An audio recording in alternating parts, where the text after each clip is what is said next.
Welcome everyone to the Brigandine Abyss demo. I am your host, Valkos Lunari. This just got shadow dropped on us today, I think. I don't know how long this has been live. I just saw on Discord people were tagging me in the server, and I was like, let's go. And this is super early too. I thought we were gonna get this next month at the tail end of it, but no, we get the end of May, June, July, and most of August to play this demo. Please check the link in the description to take you to the Steam page so you can try out the demo for yourself. Let's get it. I'm ready. All right. So it looks like we only have story mode available. Makes sense.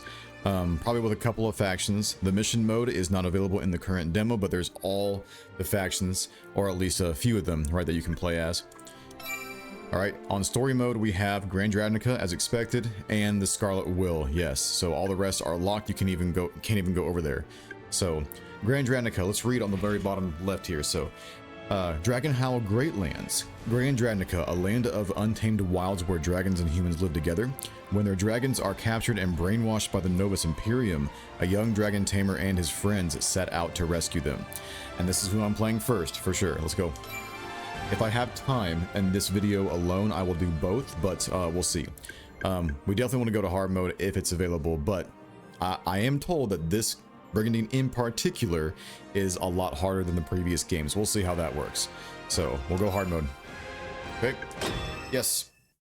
Oh man, I'm so excited for my first experiences on this, dude.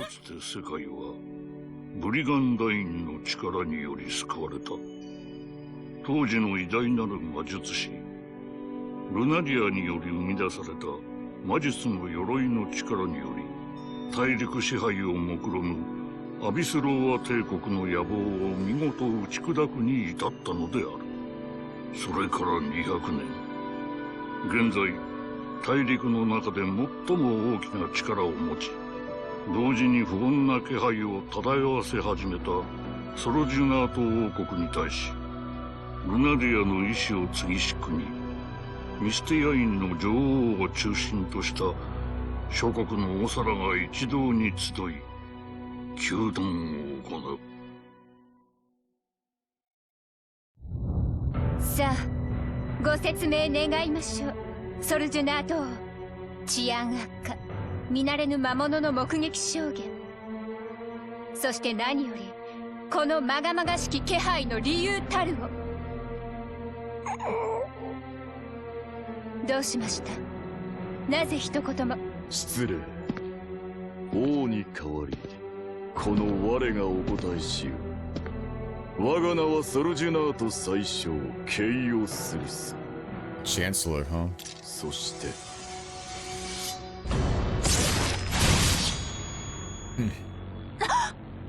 お父様。Altrizia? I've heard her name before. このソルジュナート、いいな。 He had it on the entire time. 神聖アビスローア帝国を治めし新皇帝なり、者ども拝聴せよ。今ここにアビスローア復活を宣言する。 Okay. 頑張れよ、ラルガー。大陸会議とやら気張っていけよな。せいぜいヘマしないよう気をつけなさいよね。ああ、任せとけ。じゃ留守番よろしくな。って感じの気楽な旅路だったのによ。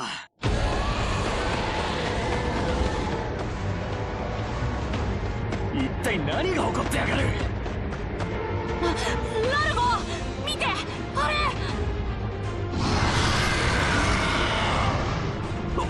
あいつはまさかノワール。 Noir. Bit of possessed dragon.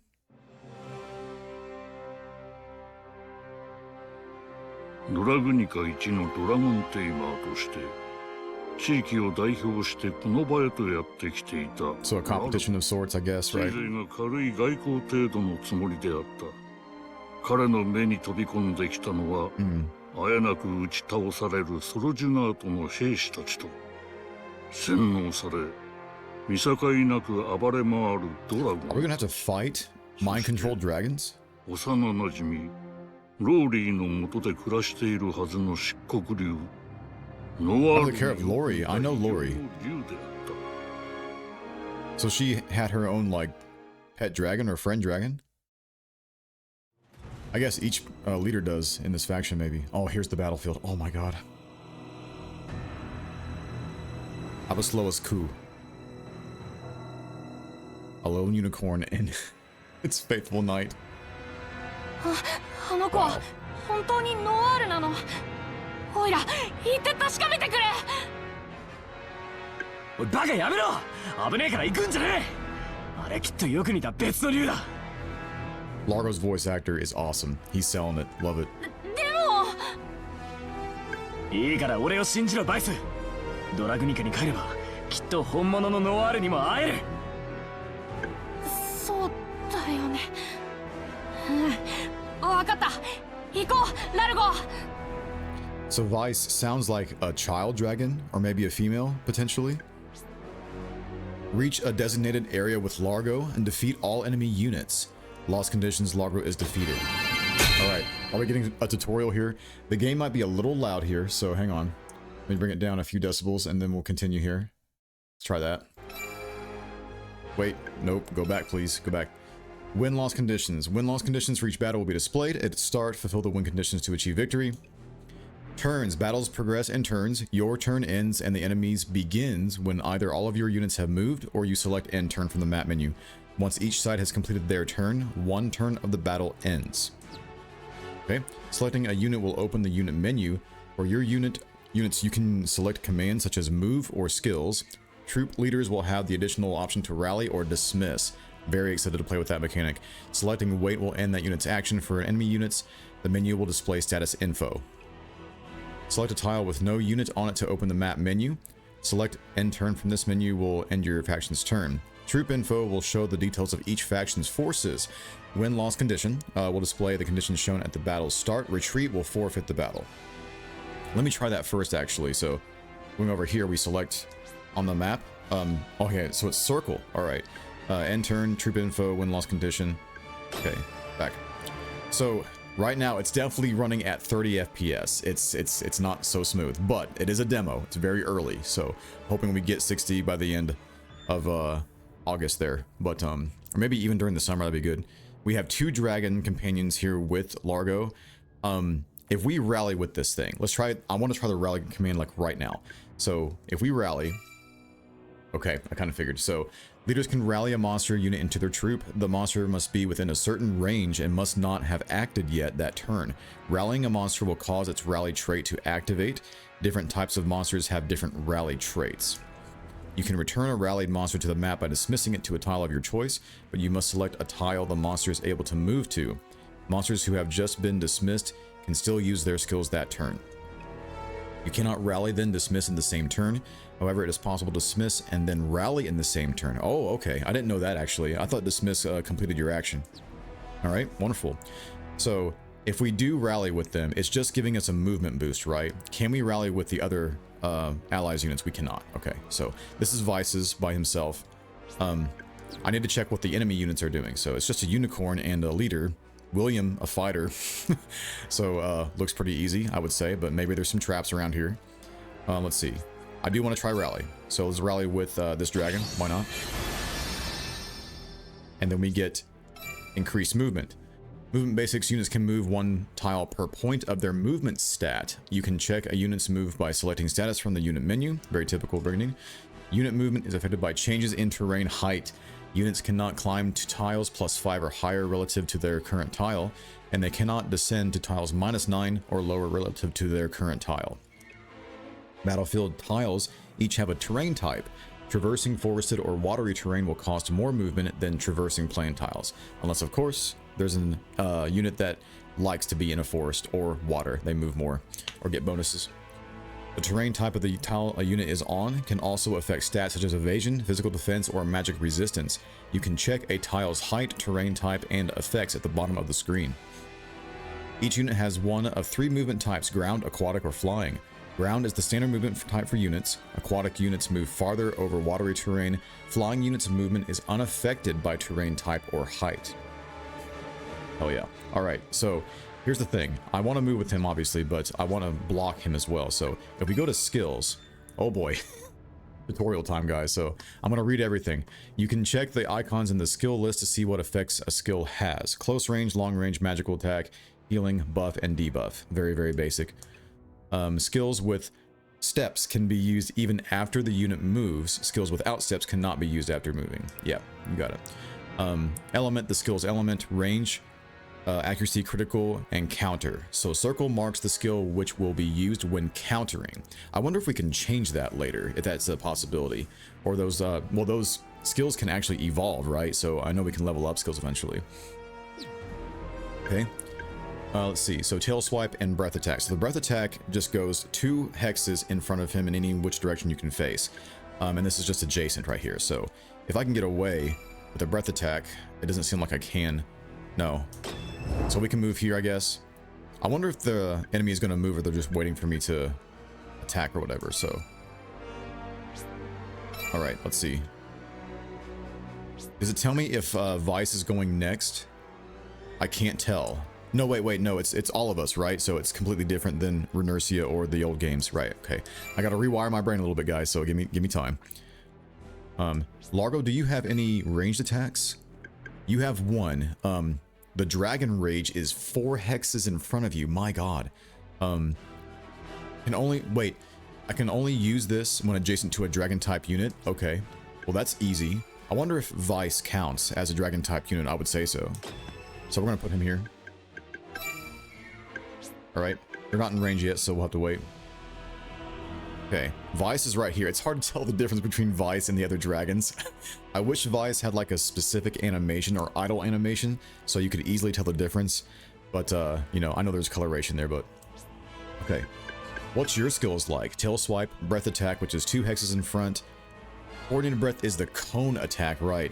Deals moderate damage to all enemies within a forward-facing, fan-shaped area within a radius of 3. Can only be used when adjacent to Largo. Really?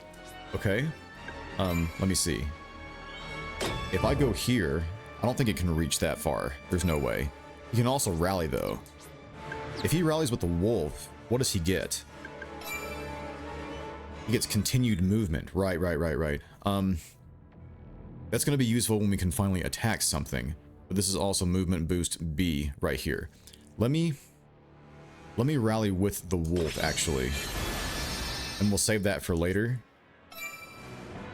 And then be next to Largo right here.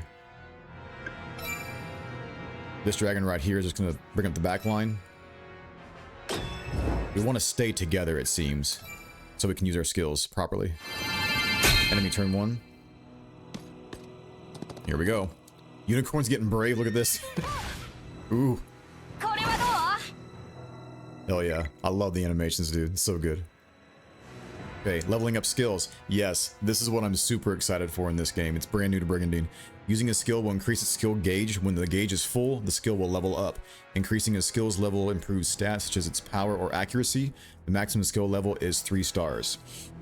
Did we already level up a skill? I guess we just got experience, right? Unit death and retreating. Units whose HP reaches 0 will either die or retreat from battle. Mercenary and monster units will die and be removed from your forces for future seasons. Non-mercenary leader units will retreat from the battle but remain in your forces and can be deployed again in future seasons. Unit death and retreating too. If a troop's leader dies or retreats, any surviving monsters in their troop will retreat.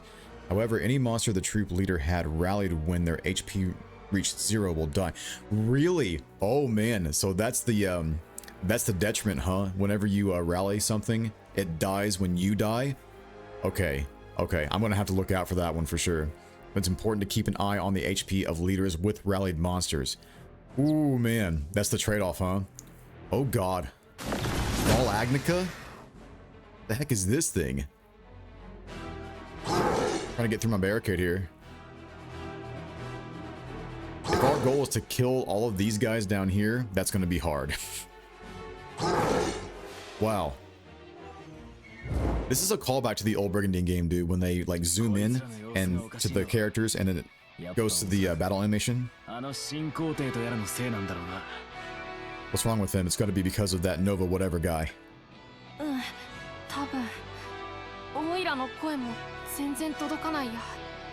so he's trying to communicate with them? ちくしょう、どういう理屈か知らねえが、こいつらをいいように扱いやがって。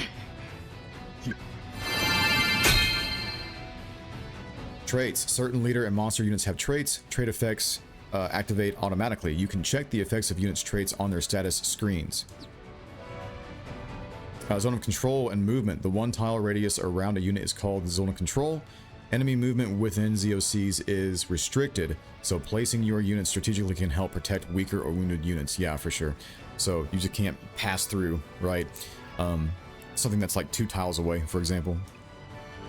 Typical. When a unit is surrounded by either enemy units or enemy ZOCs, the encirclement effect activates. Damage, accuracy, and critical rate are increased when attacking encircled enemies.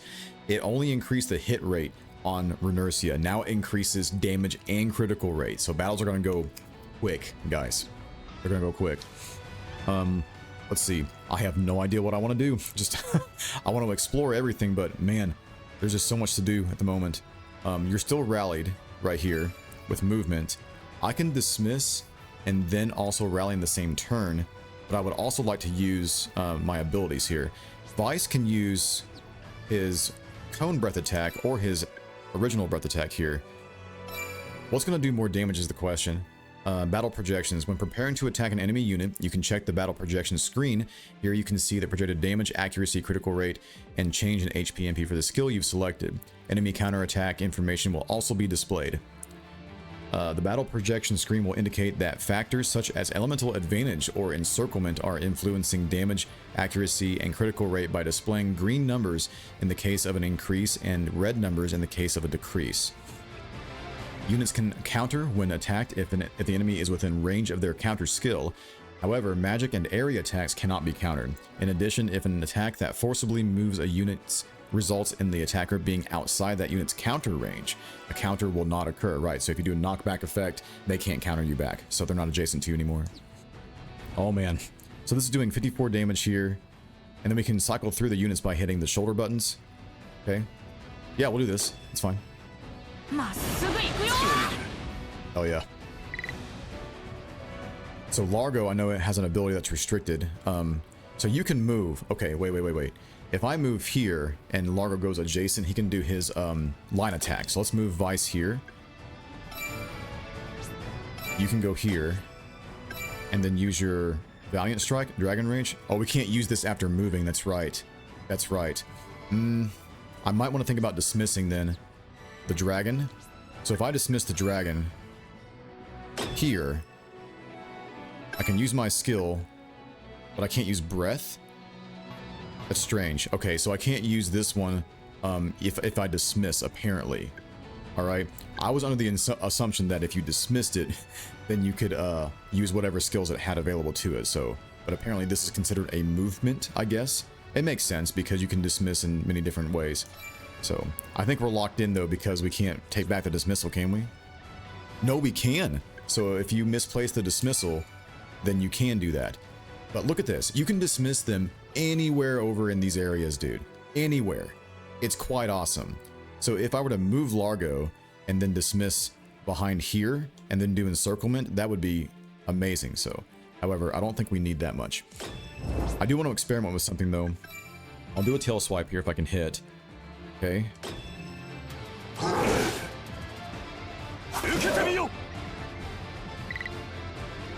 And if I can do encirclement, I can't get over there. Never mind. But I can still move and attack, it seems, right? I can. Crazy. MP is 25. He doesn't have that much MP. I'm going to save that in case I need it for later. I'm assuming I have to take out those guys up north over there. So, there are 5 elements, and certain elements have advantages against others. Using an advantageous element will increase your damage and accuracy, while using a disadvantageous element will reduce them. The arrows point in the direction of the elemental advantages, right? So, red, blue, and green are all strong against holy. Holy is strong against dark, and dark is strong against red, blue, and green. So yeah, it's quite the tree. Quite different, or pretty different from the original game. Aside from units' base elements, skills and equipment can have their own elements. However, only one offensive and one defensive element can be active at a time. The priority order for elements is skill, equipment, and then unit. Skills, equipment, etc. with no element do not affect elemental. So if you're wielding a water-based sword, for example, but it's a fire attack, the fire element will take priority, for example. So yeah, there is that. Units have both offensive and defensive elements. Offensive elements will be active when attacking, while defensive elements will be active when attacked. So this right here, I'm trying to look at and see what the element is for this right here. I can't really tell. I think Largo is just doing normal damage, I'm pretty sure. No, it can't be because the power is increasing here. So I think it's blue against red. You're red? I wouldn't say so, but no, you're light. You're light. So it's blue against light. Wow. Okay. Yikes, man. Holy's gonna have a hard time in this game, I feel. Vice has to be careful, right? Isn't he Holy? No, he's normal. He doesn't have an element to him. Is there a red guy here? No. Alright, I understand. With these skills, though, the breath attack does not have an element, it seems. So we're just doing normal damage here. Okay. You have the wolf, don't you? Right. So you can do hit and away stuff? Wait. No, you're not a leader. What am I saying? No. He was glowing like he was rallied, so I got confused. Okay, tail swipe. Just take out the unicorn if we can. We're in a very... Ugh, crap. My first miss. Oh no. It's starting, guys. Move. We'll just go around, I suppose. Can't really get to him effectively. I'm gonna counter you, dude. Really? Wow. A heal. How wonderful. They went back to full health. We are screwed, man. That thing is gonna tear us apart. I need to check that enemy's info, because if that's like a creature that I can potentially get later in the game, oh man, would love that. I don't think I can though. No, this is Noir, a Draco puppet. Can I check you? Yes. Health, units retreat or dies, reaches 0, right, MP, command. So command, that's important. Total command of troop monsters cannot exceed leader command. So that's talking about how many monsters you can hold in your troop as a leader. So there's a finite amount that you can hold, and we'll get into that later. Physical attack, defense, magic attack, magic resistance, very, very basic stuff here. Strength, defense, intellect, resistance, and agility. So intellect in this affects magic attack and efficacy of HP recovery and debuff skills, and resistance affects magic resistance. So for old Brigandine players, intelligence was encompassing both magic attack and magic defense, but now it's separate between intelligence and resistance now. So, and agility affects accuracy and crit rate, which was not a factor in the old Brigandine games for crit rate. So accuracy, yes, but also evasion as well. It doesn't say evasion though, right there, for agility. Nullify element weakness. Oh boy. Oh boy. There's going to be several like that, aren't there? Mental fortitude grants immunity to stun, charm, and silence. Man, you're scary. Very scary. What level am I, by the way? I am level 1 on my... Wait, no, that's the unicorn. Vice is level 1. Largo is level 1. Okay. Okay. Let's see. I'm not doing the best over here, I feel, but I'm trying. Move all the way around here. I would like to use Largo's attack here with the line attack and kill the unicorn, along with doing damage to the leader, because he has not moved. Some big damage, dude. Hell yes. So they're both encircled because I moved the dragon way over here. That's huge. So now we can move. We can use a skill here. We've dismissed. We want to use this skill right here, Dragon Rage. Oh man, look at the damage on the leader. Holy crap, dude. 217 on the unicorn.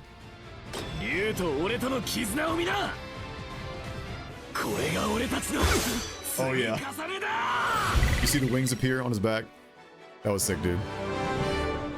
Our first level up. Yes. Okay, let's see the stat increases here. So MP, everything increased right here, it seems. I'm assuming it's going to increase every stat every single level, but by a min-max amount, right? So we're probably looking for strength for Largo. Maybe some agility. Okay, you're still encumbered here. What I can do is a breath attack. let's see, this is 30 MP, right? You can use 3 of these. If I use this, I don't have to worry about getting counterattacked. So 68, not terrible. We'll go ahead and go for it. Nice. I noticed I don't have any healing over here, so this is extra hard at the moment. I wonder if I can actually hit my own units. Is it a thing? Okay, so they took that away, I think. I'm gonna try it. Yep. Yep. In the old Brigandine games, if your units were in line of sight of that type of attack, they got hurt. But in this game, it's gone. So, go crazy, guys. It's time. These battles are, I'm telling you, are going to go super quick for us. Super, super quick. Once we get going here. This should kill him, I think. Coordinated breath? No, tail swipe. Dead. Boom. Kill shot? So I guess it does a tiny animation right there whenever they are about to get the kill. So I guess it's a guaranteed kill right when you see that. Yes. We'll level up, continue movement. We'll move adjacent to Largo right there. Okay. So fighting these guys, this is going to be very hard. What I'm going to have to do is focus down the leader. It has to happen. But they're blocking pretty well, it seems. I could use the choke point to my advantage, I suppose. Wait, no, my goal is to get over here. What am I saying? Yeah, I just need to go over there. Whoops. Well, we have increased movement from the dragon, don't we? Or we can rally. Yeah, let's rally with this weaker dragon right here. Can I? Oh no, that's Vice's team. Never mind. We'll go with that one. I'm not gonna move further. Oh yeah. Oh yeah. Love it. Do I only have to get Largo in there, or probably Largo and Vice, I would say? Dude, I'm so happy to be playing this finally. Oh my gosh. But it just appeared out of nowhere, man. I did not expect this today. It's so random. They increase the speed of their movement after a while. They're a little slow for me. Can I zoom out, I wonder, with the analog stick? I can't really... Oh, wait. Oh, R2 is to speed up. Okay. Yeah, that's fine. Speed up. Okay. Can I zoom out? Oh, oh, whoa. Oh, whoa. So this is the full zoomed out version of it. Here's the full zoomed in. You can get pretty damn close, man. And appreciate the artwork. Hell yeah. 3D models look great. I love them. All the way out. Nope. I almost ended my turn. Holy crap. Alright. Yeah, do not hit circle, whatever you do. Do not hit circle. Okay. Goal met, right?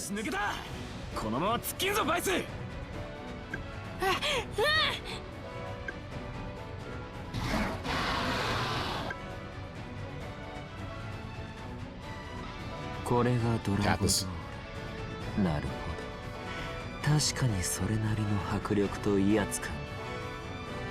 Was he controlling it or not? He seems to not have a part in this battle.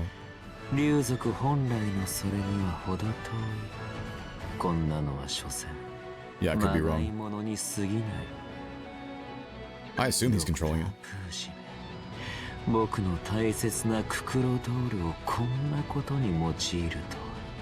Dr. Puget, I think he's the one that is that created Type F, right? If I'm correct.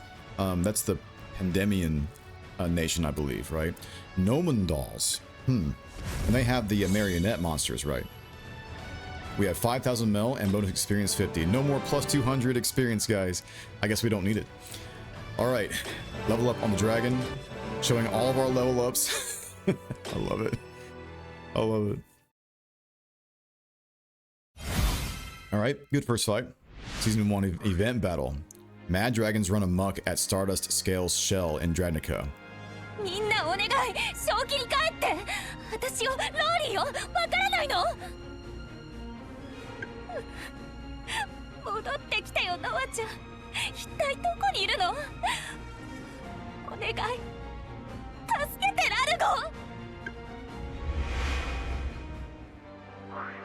Responding to the chaos caused by dragons across the continent, the Arcus Air Caravan takes flight. We're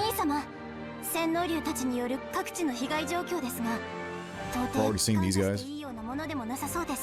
I thought these guys were affiliated with the Scarlet Will, but no, we're seeing them right now. Maybe they're allies. So the world map where it was showing me the text I had to read, it goes by way too quickly, right? It needs to let us confirm that kind of thing. So anyway. ラルゴー君たち、ドラグニカの人を責める声もたくさん聞こえてくるわ。新帝国に竜を売り渡した裏切り者たちって。どのみち竜の販路に携わってた俺たちも無関係じゃない。行くぞリミテ。ラルゴーの元へ飛べ。ええ、準備はできています、兄様。兄様の聖堂を世の者どもに知らしめてやりましょう。 So they are closely affiliated with Grand Ravnica. That's awesome. お友達のために頑張る。それでこそアルキス君ね。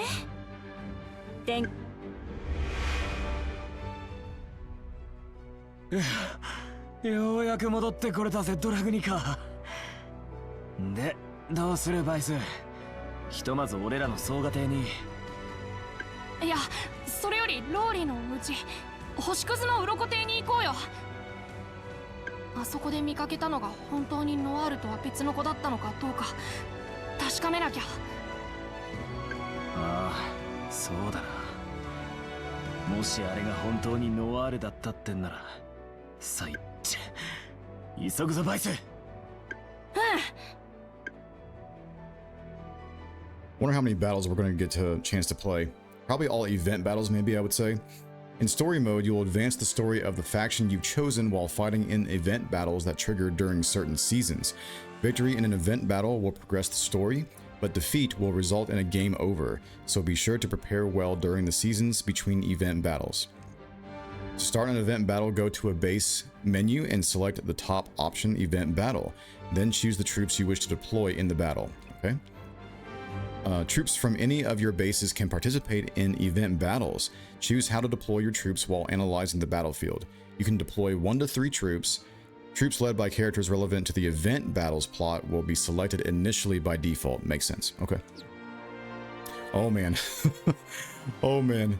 Here's the map. Okay, so we can just explore this a little bit here. So Samura clan's all the way over here. Can we like see any status over here? Wait, event battle. Hold up, hold up. Wait. Okay, so there's a cross on this, right? Select what battles to engage in. Hang on a minute. Does it matter? Okay, I was gonna say, there's no way we're gonna get event battles for all these locations. So if we just press X somewhere, then we can choose the event battle and go here. Aiding the Stardust Scale Shell. Got you. All right. I don't think we can see any status over here on any of these places. There's Scarlet Will down here. Up here is Mistaina. And then Samura Clan on the far east. That's Type Ev is up here. Pandemian. Yeah. Okay, so we can't see any of that, I don't think. Map of factions. Oh my goodness. We get to see the whole world map. Lovely. So the 4 in the middle, that's Chaos Solus right there. The Abasloa Empire. My god. It's so intimidating, but so beautiful at the same time. Okay. So what am I going to manage over here is the question. I can't manage anything. I have to go straight to the event battle apparently. So yeah, we don't get a chance to play with any of this at the current time. So event battle it is. All right. So here I can select any of these troops that I have on standby. It looks like we have generic troops. We have a sister class, a hunter class, and a fighter class. I have not seen the artwork of this sister class whatsoever. I assume they are a healer class, maybe. We're pretty melee heavy at the moment, and we have no healing. I can't really change out the troops, it looks like, as it stands, but probably later on after this current fight. Let me take the sister with us, I think. Or we do the ranged attacks right here. You know what? I do want to do the hunter. Let's bring the hunter, because if we have like height mechanics we can play around with, put the hunter on the high end, and then maybe get some range and extra damage. So yeah, let's do that. I'm cool with that. I always prefer to, you know, manage the troops and switch them around, but if they have that set up for us ready to go, I'm cool. Aiding the Stardust Scale Shell. I wonder if Ark is going to be in here. なんだこりゃ、一面ズタボロじゃねえか。おいローリー、いんのか。いたら返事しやがれ。ラルゴ、嘘、本当に？あんたソルジュナートまで行ってたんじゃ。まあいろいろとあってさ。それよりノアールは？あの子は一緒じゃないの？ノアちゃんは、ノアちゃん含めてみんな変な鎧を着た兵士たちに連れ去られて、きっと帰ってきてくれるって待ち続けてたら、あんな風におかしくなった感じで帰ってきて。連れ去った後洗脳して送り返してきたってのか。くそ、えげつねえ真似を。今はとにかくこいつらをおとなしくさせるしかねえ。最悪命を奪ってでもだ。構えろローリー。 His voice actor is awesome, dude. He's constantly impressing me. Wow. Defeat all enemy units. Lori defeated, or all ally units are defeated. Okay, gotta protect her. Lori is a hunter, I think. Let me check on her real quick. So, where you at? There's my hunter right there.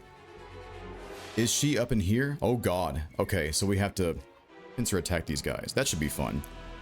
So, Lori's right here. It looks like that Lori does not have her own art yet. I hope she does get some later. If not, that's okay, but it's definitely a takeaway from the game. But yeah, all the main characters I'm hoping get their own art on the battlefield. So, let's see. How much different does she look than the regular hunter, though, is the thing.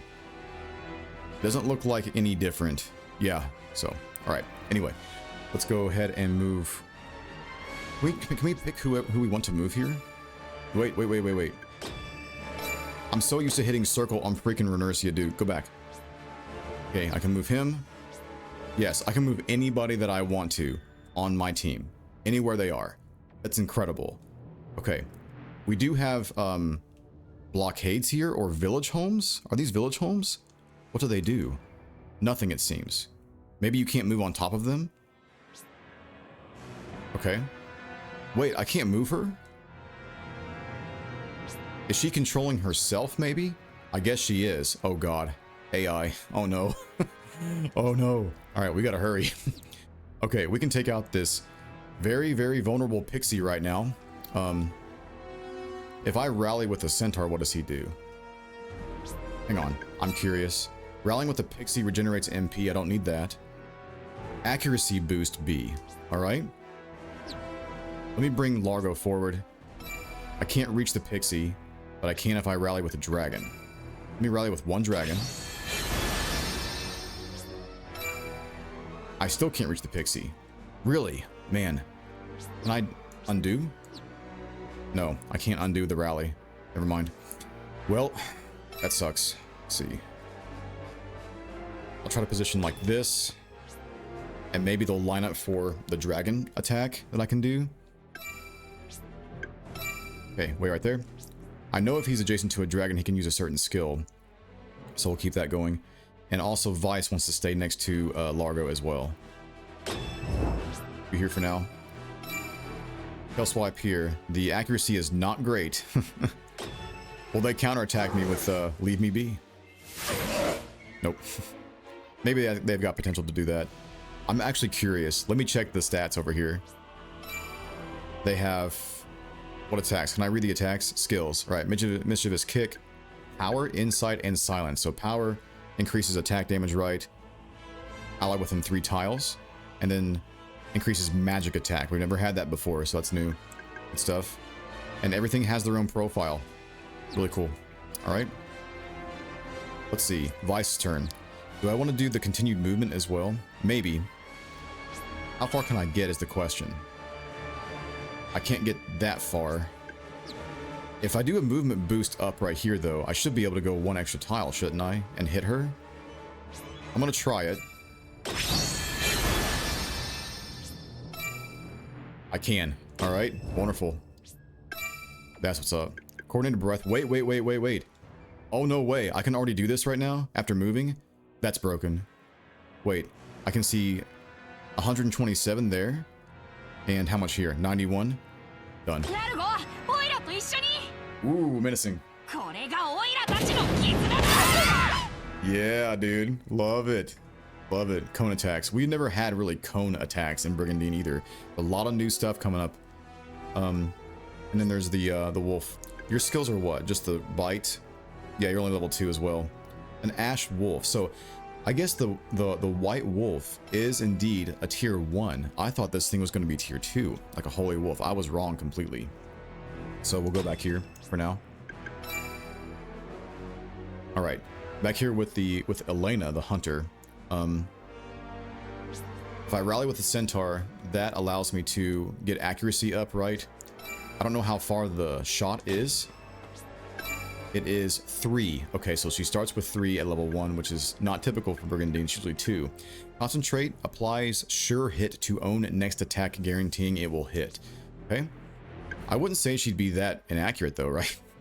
Let's see. If I rally with this pixie though, I can move it forward and dismiss it later as a form of movement tactic. Pretty cool. So we'll do that. And then Centaur's move. I know there's an auto button, right? I'm not going to do auto, obviously, but just in case you want to like make things a little bit quicker, you can always do auto while they get up into the enemy there. All right. Wait, was the skill 3 away? No, 2 away for the centaurs. Okay. We're done, aren't we? Wait, no, she needs to move as well. Oh, I see. She needs to end turn because she could use concentrate. I'm good. All right, I'm learning, guys. So this is a brand new Brigandine game for me. There's a lot of new mechanics here, so I'm definitely a veteran in Brigandine, but like, yeah, there's a lot of new things to encompass. You rallied with something. I didn't even see what that was. A lizard. There's a golem there. Player. Oof. Magic power. That should have been backwards. Status elements and effects. Certain attacks may inflict status elements upon units. They can be removed with skills such as Medica. Poison, stun, silence, paralyze. Freeze is new. Unit unable to recover HP. That's scary. Petrify, charm, and immobilize. Each certain skills may increase or decrease stats, regenerate HP each turn, or have other special effects on units. You can see any status ailments, buffs, debuffs, or other special effects currently affecting a unit by going to the status screen from the units menu. This one ignores zone of control. You miss me. Oh yeah. It's a bad matchup, man. You're weak against my attacks there. Dragon on dragon. I do far less damage right there. It's kind of scary. Alright, Lori's turn. Get to it. The music changed. I hear some guitar in the background. Nice hits on the centaur, man. That's a kill. Oh, poor Pixie. What a very somber death cry. You missed me again. Damn, dude. The wolves are evasive. お願いみんな止まってよ。ダメだ、ラルゴ。みんな全然ひるんでくれない。このままじゃオイラたち全滅。 We're fine. We're destroying them. It's all good. おっと Arcus. 大事な取引相手に潰れてもらっちゃ困るぜ。アルキス天空招待武力。アルキス、お前どうしてここに？兄様がどうしても旧友を見捨ててはおけないとのことでしたので。ローリーちゃん、バイス君、お姉さんたちが来たからにはもう大丈夫ですからね。 They must be super close. They must sail the skies together or something. Makes sense. Dragons and air caravan. So I do notice that Arcus also does not have his own 3D model on the field. So a little disappointing there, but I mean, maybe it's resource based. Gunther the Enchanter, what do you do? You're a dark magic user, it seems. Hold up. What do you have here? Skills? Mage's Strike, doesn't matter. Venom, Poison, and Weaken. Okay. The power isn't that crazy, just a saboteur, pretty much. Poison and Weaken. This is Both physical defense and offense? No, it's just physical defense. Okay. What does the profile say on this? Yeah, it just says a novice class for enchanter type leaders. Okay, I got you. We'll go over all that in another video, I'm sure. Oh boy. Let's see. Can we move Arcus right now? We cannot. Okay, so he's probably going to act by himself. That's fine. Along with Lori. We can't use Lori right now. Gosh. Where do I even go? Let's see. I can't use my breath attack, which is fine. I came with you. He's got a monster with him right now, right?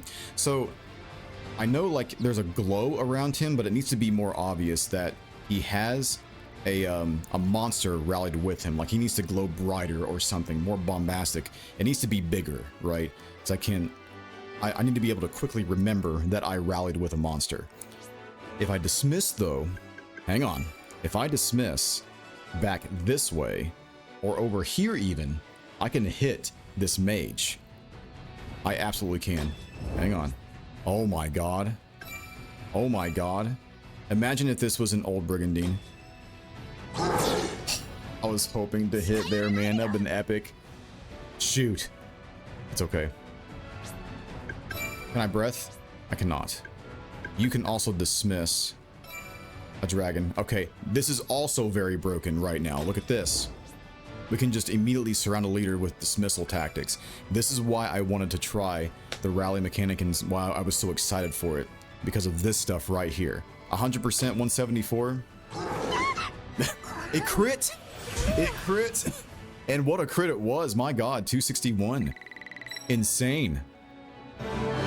So if we destroyed the leader, that means the monsters go away. Yeah, the dragon is gone right here. Just completely gone. Holy crap, dude. What a great tactic. I absolutely love it. Amazing. Largo, I need you to move. Okay. Am I gonna rally with a wolf or have a centaur do it? We can't really make use of high ground unless we go all the way over here, which it doesn't seem like we have to. Like there's not a huge threat over here, I don't think. We have a lot of units on the field, man. So I think I'll try to bring a centaur forward maybe a little bit. Wait, no, I can't. It's not on my team. I'm gonna have to get used to that for sure, right? The rally mechanic, it needs to be like monsters that you cannot rally with need to be like grayed out, for example. That would be so much quicker to see who you can rally with, right? Team A, okay. I guess we'll rally with this dragon. And that's done. Vice. I'm gonna go forward this way next to Largo and rally with the other dragon, or wait, no, it's Team B. Never mind. Yeah, it's Team B. Yeah, that's why units need to be grayed out if you can't rally with them. Right. Whoa. There we go. Oh yeah. Okay, if you quickly want to go between your units, use the shoulder buttons. A lot more efficient there. It needs to auto move to the next unit like it did in the previous games instead of like it waiting on the unit itself. It makes things so much quicker that way. So maybe there's an option for it and I didn't peruse the settings, but yeah, that needs to be on by default, I think. And his turn. Again, remember guys, this is not due out until August 27th.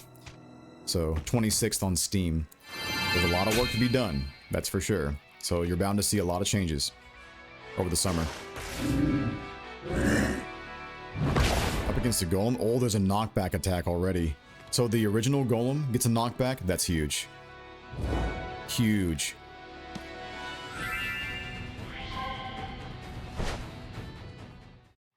Get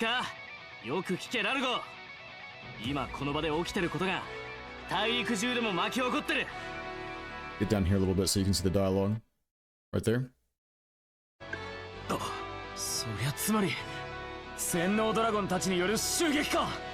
It's happening all across the continent? まさかノアちゃんも無理やりそんなことをさせられて。ああ、おそらくな。それでローリー、お前たちはどうする？ No, we cannot. 竜を育てる者として黙っちゃいられないだろう。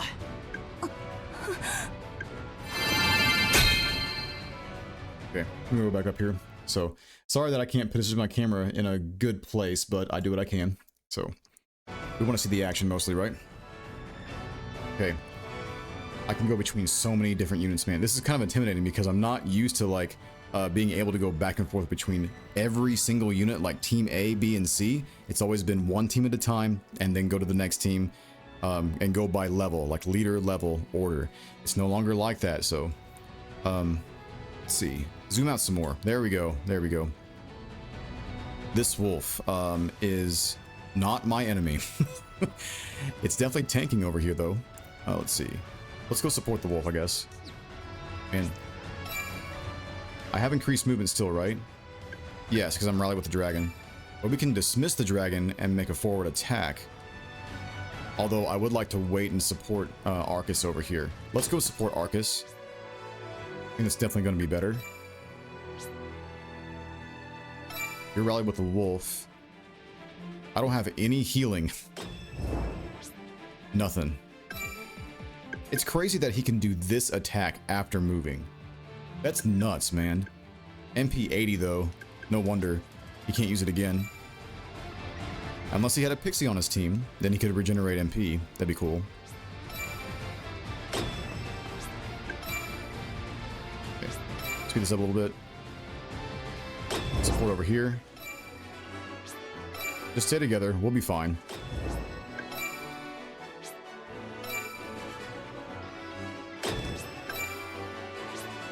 It's strange how I can pull up the skill menu when I can't use a skill. Like, I guess you just to view them, I suppose.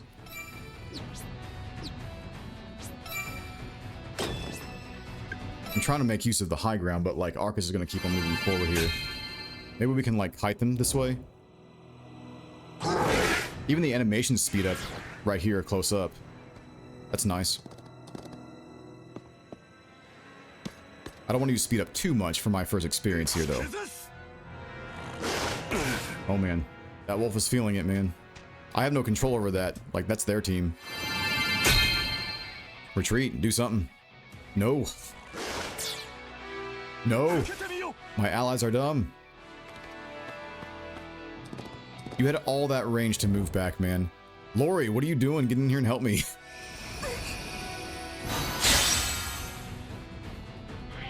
Attack up on the bird. Hands of light. Ooh. That's light on dark, man. Oh, they're surrounding the mage already? What? You missed it after encircling him? Wow, he must be evasive. Okay. Alright. We're definitely after the leader right here. That is definitely a factor. I have increased movement with Largo still. I can deploy a dragon and get him gone pretty quickly. So let me go over here. Dismiss a dragon. Right there, I guess. Here's the problem though. Yeah. He's resistant to me, isn't he? Because he's dark? Yeah. No, I do normal attack. That's right. 84%. Even while he's encircled? Okay. It's still a decent chance, but it doesn't show like the percentage going up because of the encirclement. So it must just be by default, I guess, right?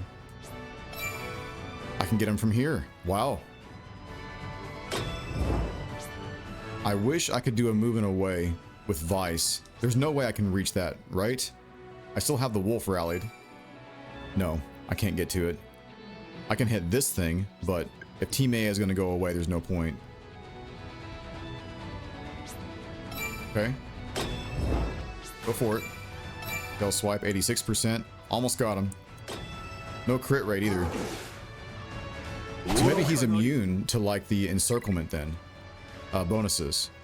Let me check his status actually. No, he's not. Very strange. Okay. I'm getting no action with this archer, man. I can hit a golem. That's about it. But yeah, if I do that, like it's kind of a scary position, really. Keen arrow, 100%, 24 damage, a whopping 24. How about that? Yeah, sure. 2 experience. Love to see it. Okay. I guess we can evasion tank over here, maybe.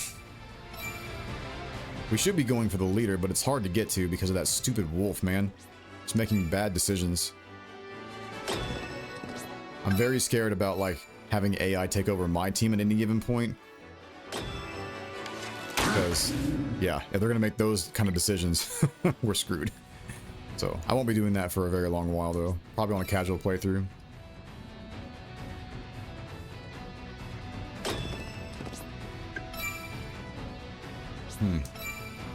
For Vice, we can get up in here. Wait, what was it? What did that say? Area immobilized C? What does that mean? Area immobilized C. Strange. I'm not sure what that means. Okay.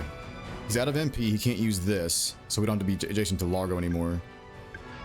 Hell Swipe is looking not great. Yeah, this is a bad trade right here. That's a bad trade. I guess we can protect the Wolf a tiny bit and the Centaur. He'll probably knock me back, won't you? Let's see if he succeeds. He did. Okay. Golem against Dragon. Golem definitely wins. At least that match right there. We gotta be careful with Vice here, man, because if he dies, his monsters go away. I can hit this dragon right here. I can dismiss a wolf. I can't hit this leader, unfortunately. That really sucks. And surround the golem, not much point. Hold on. Hold on. If I go here, I can dismiss back this way. I'm trying to get him back here on this tile, if possible. If I go right up here... No. They're not letting me because of zone of control. That makes sense. That makes total sense. Okay. I wonder if he can do a hit and away if I go, like, here with it. Dismiss the wolf. And then you hit... No. Okay, wait. Alright, so why can't I use this? That's my question. I have no idea. Maybe because I rallied with him after he used his attack? Or is that how it happened? I don't remember. Shouldn't he be able to use his skills after I dismiss him? Right? There is an adjacent enemy unit right there, correct? Yeah, it's this dragon. Oh no, I'm not seeing it right. Never mind. No, this dragon is mine. I thought there was a red A next to this one. I'm so dumb. Ignore me. Go here, I suppose. I am scared of the golem. Actually scared of the golem. Imagine. Crushing Bite. No, that's a bad matchup. Because of dark to light. Wow. They got me in a pickle, guys, already. Okay. Alright. I'm here for it. Woodland. Wait. Woodland Specialist C.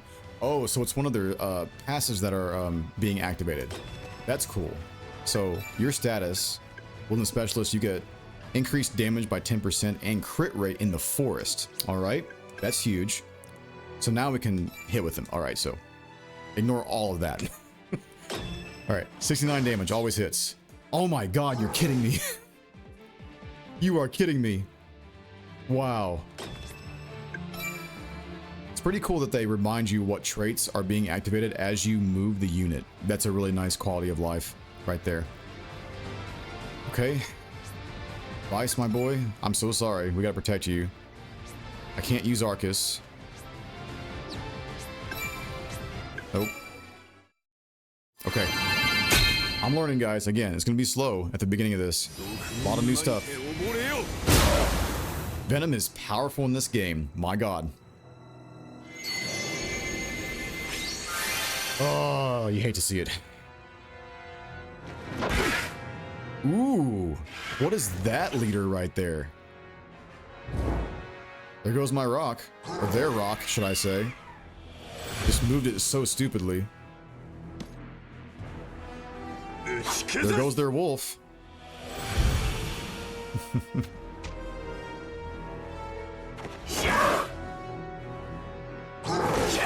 So that's like a normal trade then, because dragons don't have red element on tier 1 in this game, it seems, right? That's bad.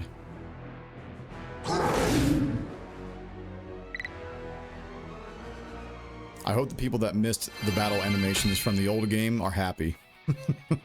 Because that's essentially it, right there. Like, what more do we need, right? Alright, Arcus. Week 252 crit. Okay. Alright, Chad. Alright, calm down, calm down. Gunther's troop is gone. Are you serious? No, guys. No.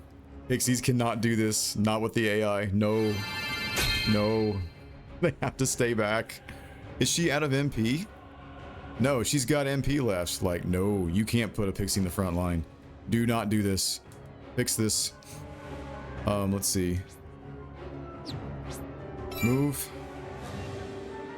This leader, we need to get gone as soon as possible. It's gonna be hard. That golem is toast for sure. When I move my cursor, while like having the movement selected, it would be nice to see like their info pop up a little bit, like in a small section, maybe on the far right or something like that. Let's see. Leader, what's this? Area immobilized C. I don't understand what that means. Hang on. What's your status here? Area immobilized C. Oh, it's got to be the knight then, the fighter. Okay, Antonio, what do you have? Yeah. 25% chance to inflict immobilize on all adjacent enemies at the start of a turn. That's crazy, dude. For a level 1 fighter? A tier 1 fighter? That's insane. Holy shit, man. Okay. Cool, I guess. Keen arrow, 85%. Not bad odds. You are weak to green. That's right, we can annihilate this lizard guy. Let's try that. Yeah. Give that a shot. Okay. We'll take advantage here.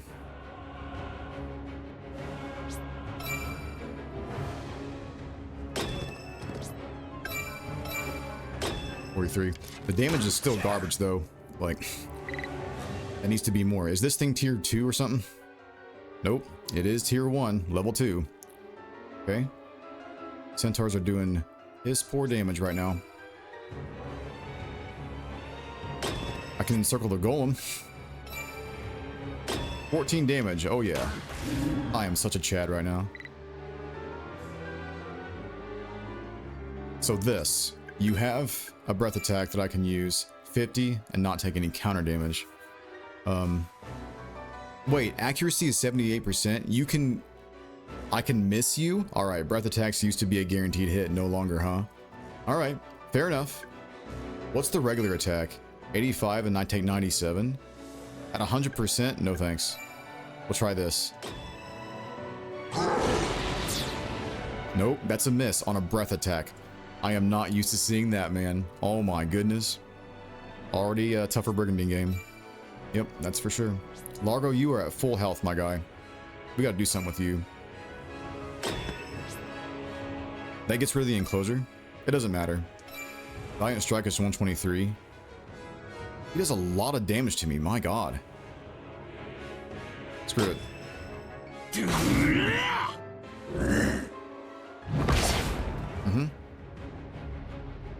But if he knocks me back, that opens up another space.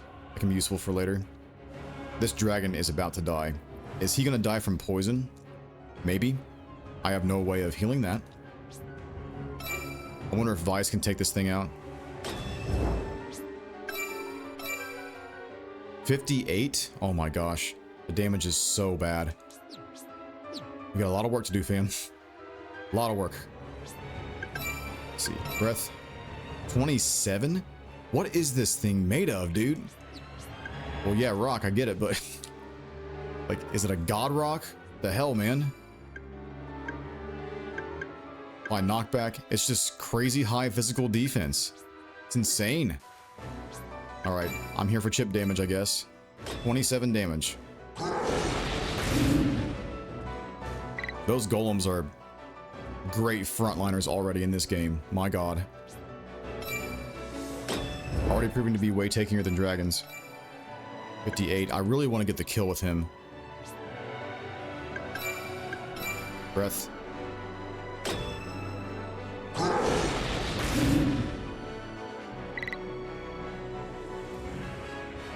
Okay, what are you at? 54?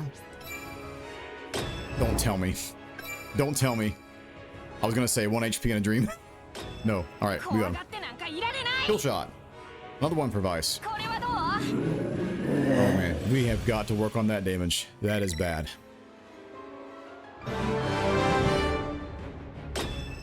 Okay.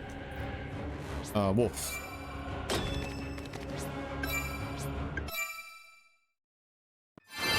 They have basically nothing left. We're gonna lose a dragon, that's for sure. Some powerful stuff from that leader, man. My god. I don't think the leader also has any element to him right now. He could with gear later, but yeah, just a generic fighter has nothing. Speed this up. My turn. Okay, where are we going with this? Do I have more breath attacks available? I do. Go for it.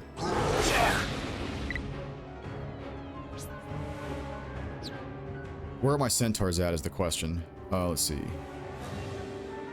Yeah, this is why it takes a little bit longer to get around the map with your units, because you can control literally anything you want to, which is good. That's a good thing. But it takes longer to to manage everything, right?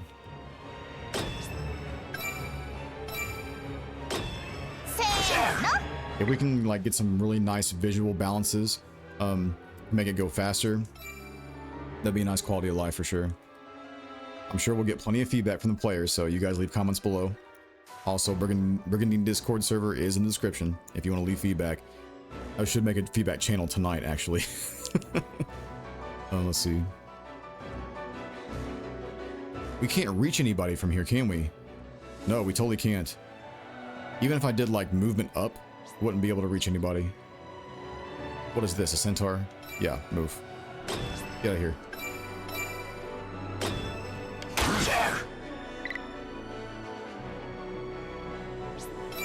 Okay. Man, it's taking forever to kill this damn lizard.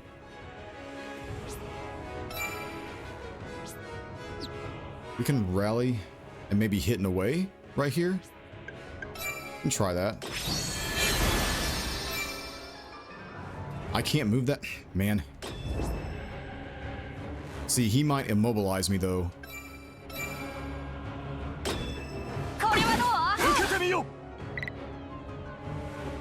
Yep. But I guess I burned all my movement, maybe. Be a thing? Largo. Damn, I can't get anywhere. Rough. Can rally with this dragon.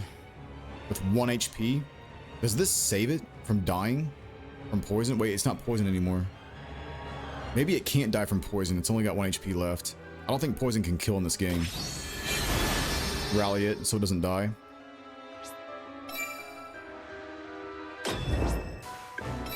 Alright, bit of a janky battle. Because of the positioning right here.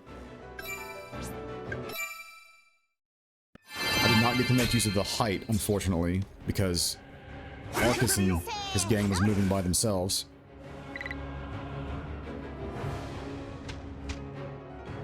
I'm gonna counter kill you, dude. Oh. Oh, come on, man. That should be a kill for sure. We might need to get used to like lower damage scaling, guys. Maybe that's why. I'm thinking that the damage is sucking right now. Because comparatively, the previous games, man, it's pretty low.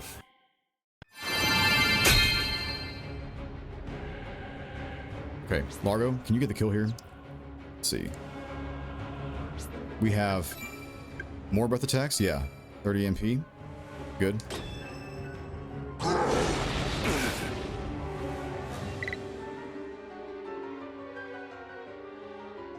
This C unit. This is Elena. It's kind of tough to see like where the C is pointing to. Like the C, I expect it to be directly on top of the unit, but like it being to the left and then the health bar, it makes me second guess a lot where the character is. So. Again, this is feedback right now, guys, so the game is very, very early. Demo just came out today.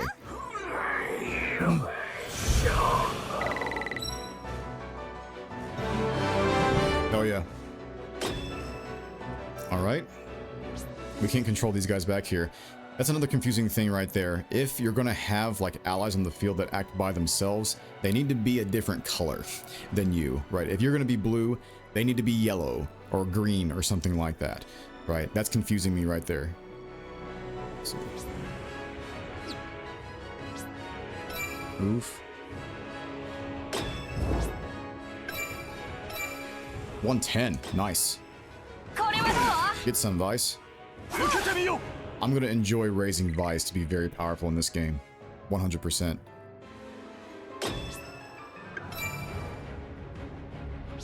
Largo, we got this. Music is epic in this, I must say. 143. Goodbye. Kill shot. I love how they give you like the guaranteed kill shot animation. That's really, really tight. Love it. Hell yeah. You win. 助立ちしてくれてありがとうよ、アレキス。俺は何が何でも暴走しちまったあいつらを止め、そして新帝国をもぶっ潰す。私もお願い、私にもやらせて。私はみんなを守れないダメなテイマーだった。でもだからこそせめてノアちゃんだけは家族としてこの手で取り戻したいの。お前ら当然オイラも行くよ。なんたってノアールはオイラのガールフレンドだからね。Girlfriend. I heard him say it. That's funny. それにオイラが見てなきゃラルゴーもローリーもきっと無茶しちゃうと思うからさ。Right, so you're the caretaker. Okay.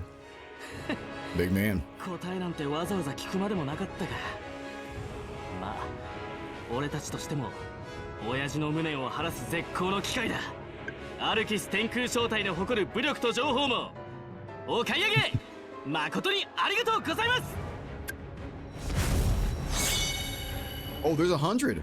So it does go above 50. Maybe it's based on like the event battle itself or like your performance in battle. I'm not sure. I didn't do crazy good, but you know, learning new things, you know.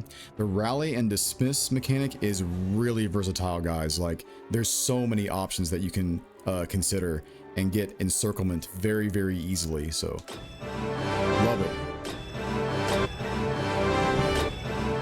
So the monster, when it levels up, it shows which troop it was on. So this one is on Vice's troop right here. It's cool. Of course, you can skip all that by hitting start. You know, not a big deal. そうだ、ローリー。今のうちに伝えておくけど、オイラたち向こうでノワールっぽい子に会ったんだ。パックン、それ本当？どんな様子だったの？やっぱり操られてた？いや、言いにくいんだがよ。正直普通じゃなかった。体中に人形のパーツみたいなもんが埋め込まれてて、単なる洗脳以上の何かをされてたのかもしれねえ。Dr. Puget is like behind this or something to a degree. 教えてくれてありがとう、二人とも。ごめんね。ちょっと一人にさせて。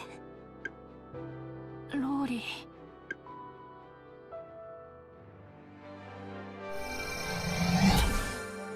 The Arx caravan joined your forces.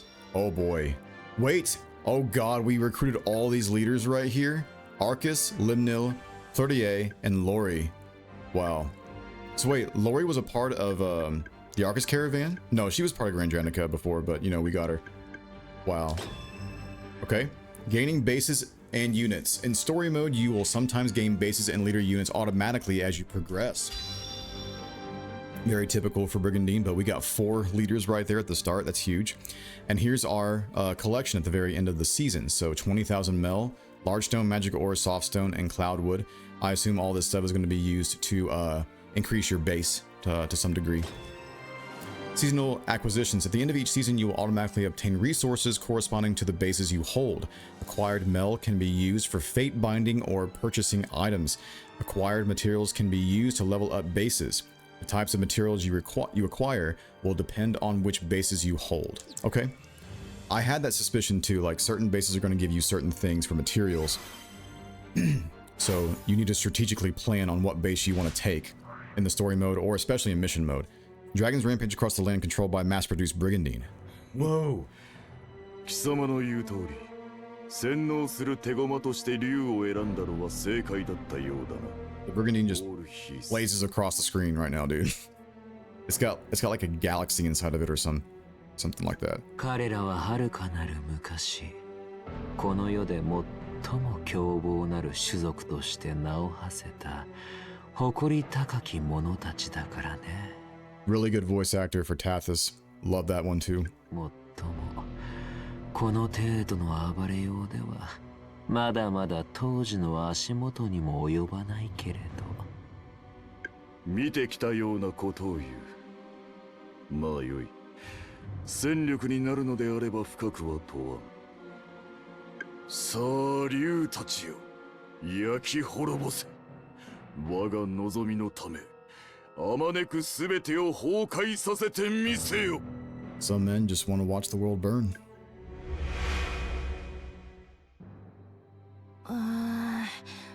ローリーのことも心配だけど、ひとまずオイラたちも動き方を決めなきゃだよね。ああ、とりあえず新帝国のやつらや暴れてるドラゴンたちに関しちゃ力ずくでいくとして、手を結べそうなとことは結んでいくって感じだな。あと本拠地の戦力を整えることも忘れんなや。 As if he's speaking to me as if I was a Brigandine baby when I was a wee lad. やれやれ、やること山積みかよ。まあ道筋が見えてるだけでも御の字ってとこか。んじゃあ始めるぜ、二人とも。まず最初に取り掛かるのは。 I'm excited to get in here and manage the troops here if I can. Game flow, here we go. Each season is divided into 3 phases. 3 phases. During the organization phase, you can make preparations. During the attack phase, you can choose which troops will invade where. And during the invasion phase, factions will invade and be invaded by each other. Okay, I got you. So, yeah, typically attack phase and invasion is the same thing pretty much. But once all 3 phases have ended, you will proceed to the next season. During organization phases, you can adjust your troops' compositions, strengthen your units, level up your bases, and more. You can also send troops on quests or move them to other bases. All these preparations can be done by selecting one of your bases on the world map to open its menu. During attack phases, you can order your troops to invade enemy bases. Troops must be in a base adjacent to the one you plan to invade. Keep in mind that troops moved during a season's organization phase cannot invade until the next season, right? Because they're en route to a castle. You can't move and then invade. So, illegal. During invasion phases, battles between factions vying for bases will erupt across the continent. If an invading faction wins, they will seize the base. Your faction's home base being taken will result in a game over. Once you are done making preparations during an organization or attack phase, you can select end phase to move on. Oh man, there's going to be a lot to cover, so I'm gonna take a quick break here and then come back and then pick all this apart. Alright guys, I did go over some important options while I was off screen here. So there's language, sound, brightness, display, graphics, controls, and licenses here. So just very quickly, I went down to the graphics settings, making sure everything was on the high end. Everything's on the high end, but there's no option to change it from 30 FPS to 60 FPS yet. Give it time, right? Really hoping we get that pretty soon during the summer. But the controls, right? You guys are going to want to head over here if you do not like the obstruction that the health gauges give you, which I do not like. I want those to be off so I have more field of view and can make more sense of where my units are. So hopefully that will help. The animation speed, you can turn that to, you know, fast as the default, or you can just hit R2 to go back and forth on the battle maps. The skill illustrations are fine for me. Skill camera, end turn confirmation, frontline base warning, which is if you have a base empty on the overworld map and you need to place troops there so it doesn't get taken over, they will warn you, say, hey, put troops here so you don't get invaded. And then phase end confirmation. So the skill camera, I assume, yeah, adjust camera settings for skills during battle, so they zoom into the battle animations. We'll keep those on for sure, but you can turn those off to be more akin to like Grand Edition or Renercia, right? So a couple things there. Now to get into the meat and potatoes, the big stuff, the good stuff, we go to our base right here, right? Or we can go to the Phoenix's Roost, the one we just took. So let me go to the capital real quick. Grand Radnica, Drake Vale. So if we manage troops, this is going to be big, so I'm going to be spending a lot of time in here. Just get ready. So here you can swap units between troops, adjust their equipment, change their classes, or edit their names. You can also use Unbind Fates to dismiss mercenaries or monsters you have bound fates with. This action cannot be undone, so think carefully before unbinding fates, right? This is assuming you can't fit like a monster inside your roster and they happen to be like a weak monster, for example. Because any monsters that are left in the stock of the castle and will be available to whoever is there, even if the enemy invades that castle and takes it over. So do not leave monsters in stock if you're going to get that castle taken over. So the 5 monsters can be added to a leader's troop, but the combined command of all monsters cannot exceed the leader's own command, right? This is akin to rune power back in the day. So those who are new to Brigandine, each leader has a command range of how much command power they can hold for each monster. So each monster has a command number, which it'll add up to a certain amount. If it goes above your leader command range, you cannot hold that many monsters. It probably won't allow you to exit the menu if you go overboard. So swap units, equipment, class change name, unbind fates. I'm gonna head down to the south, I think, on my camera. I cannot move my mouse out of that screen. Oh my god, crazy. Hold up. Get me out of here. All right, let me go down to the bottom left. I think this will be a better option for you guys, at least for this screen. I'm gonna have to go back up to the top once we get into the battles again. So manage troops, swap units, equipment, class change name, and unbind fates. So yeah, any of these names, we'll change one. Why not? Why not? Trendgorn. No. We gotta, actually no, I have an idea. We can go back to an OG Brigandine name, or how do you delete freaking characters in this? Can I not delete? I can delete with my backspace, but my controller is causing an obstruction here. So hang on, let me unplug the controller. Oh boy, that's a little janky. I cannot interact with that whatsoever. Okay, changing names is borked completely. All right, I guess we're not gonna do that. We'll just call him King. So see, it was a blessing in disguise, King. Forget the change name thing. That's not working. So on the class changes, I'm not sure if we're gonna be able to do any cross-classing between leaders, but I don't see why not, right? So like, for example, you go from like a ninja over into like a knight, into a mage and stuff like that, but we'll see. Here's a tutorial on class changing. Once units reach a certain level, they can change their class. New skills and an increase to stats accompany a class change. Keep in mind that monster units command will increase when they change classes. Yes, very important. You can see units currently able to change class on the manage troops screen. Fighters and dragons can choose from different paths when changing classes. However, after one path is chosen, the remaining paths or paths will become unavailable for that unit. So yeah, very typical for Brigandine. In addition, units of all classes are unable to return to a lower class after changing to a higher one. I see. Okay. Changing to a unit's highest class may require a specific item. Class change items are mainly acquired from quests. Tomes of Swift Progress and Jewels of Swift Progress are items that allow you to change a unit's class regardless of their level. Tomes are used for leaders while Jewels are used for monsters. What are these called again? Tomes of Swift Progress and Jewels of Swift Progress. Okay. Interesting. And then we go to, what is this thing? Eternal Frost is necessary to upgrade a Sugar tier 2 ice dragon into a Leviathan. Look at the portrait over there. I haven't seen that portrait yet of the Leviathan. Leviathan tier 3 ice dragon is a great name for it. I love it. Love it. I missed a couple more things here. There's the same one right there. Class changes too. Nothing new on these screens. So I'm analyzing tutorial screens as I'm going here, guys. So, all right, wonderful. We have a lot of units to manage here. So when it comes to like the command range, Largo can hold up to 200, right? So if we have 50 more command points somewhere, we can just throw a 50 right there, or whatever adds up to 50, and then call it a day, right? So an example, if I can find a 30, would be take this marionette, or what is this thing called? Shikanetta? Or is that the name of the thing? Antiquella. Antiquella is the name of the class, it looks like. So I'm gonna go back up to the top left, guys. I'm not moving. I've decided. I'm not moving. I'm stuck here forever. So there's no really good place to go. All right.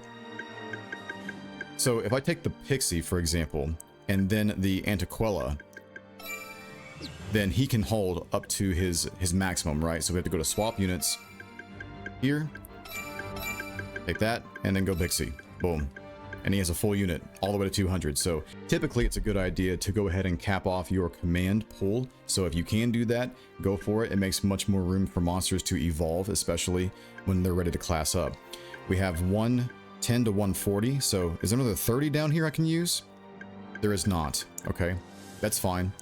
I don't want to spend too much time on this. Another 30 right there. 100 right there for Elena. Because did I lose a monster there? Yeah, she lost a wolf. I already remember that. Okay. 100. I guess she can hold a dragon or maybe get a wolf. If she gets a wolf, she can do moving away, can't she? Yeah, she can. All right, hear me out. Since oh my gosh, the teams are going to look so different when it comes to the skill, not the skill, the rally and dismissal mechanics, guys. Like they just are.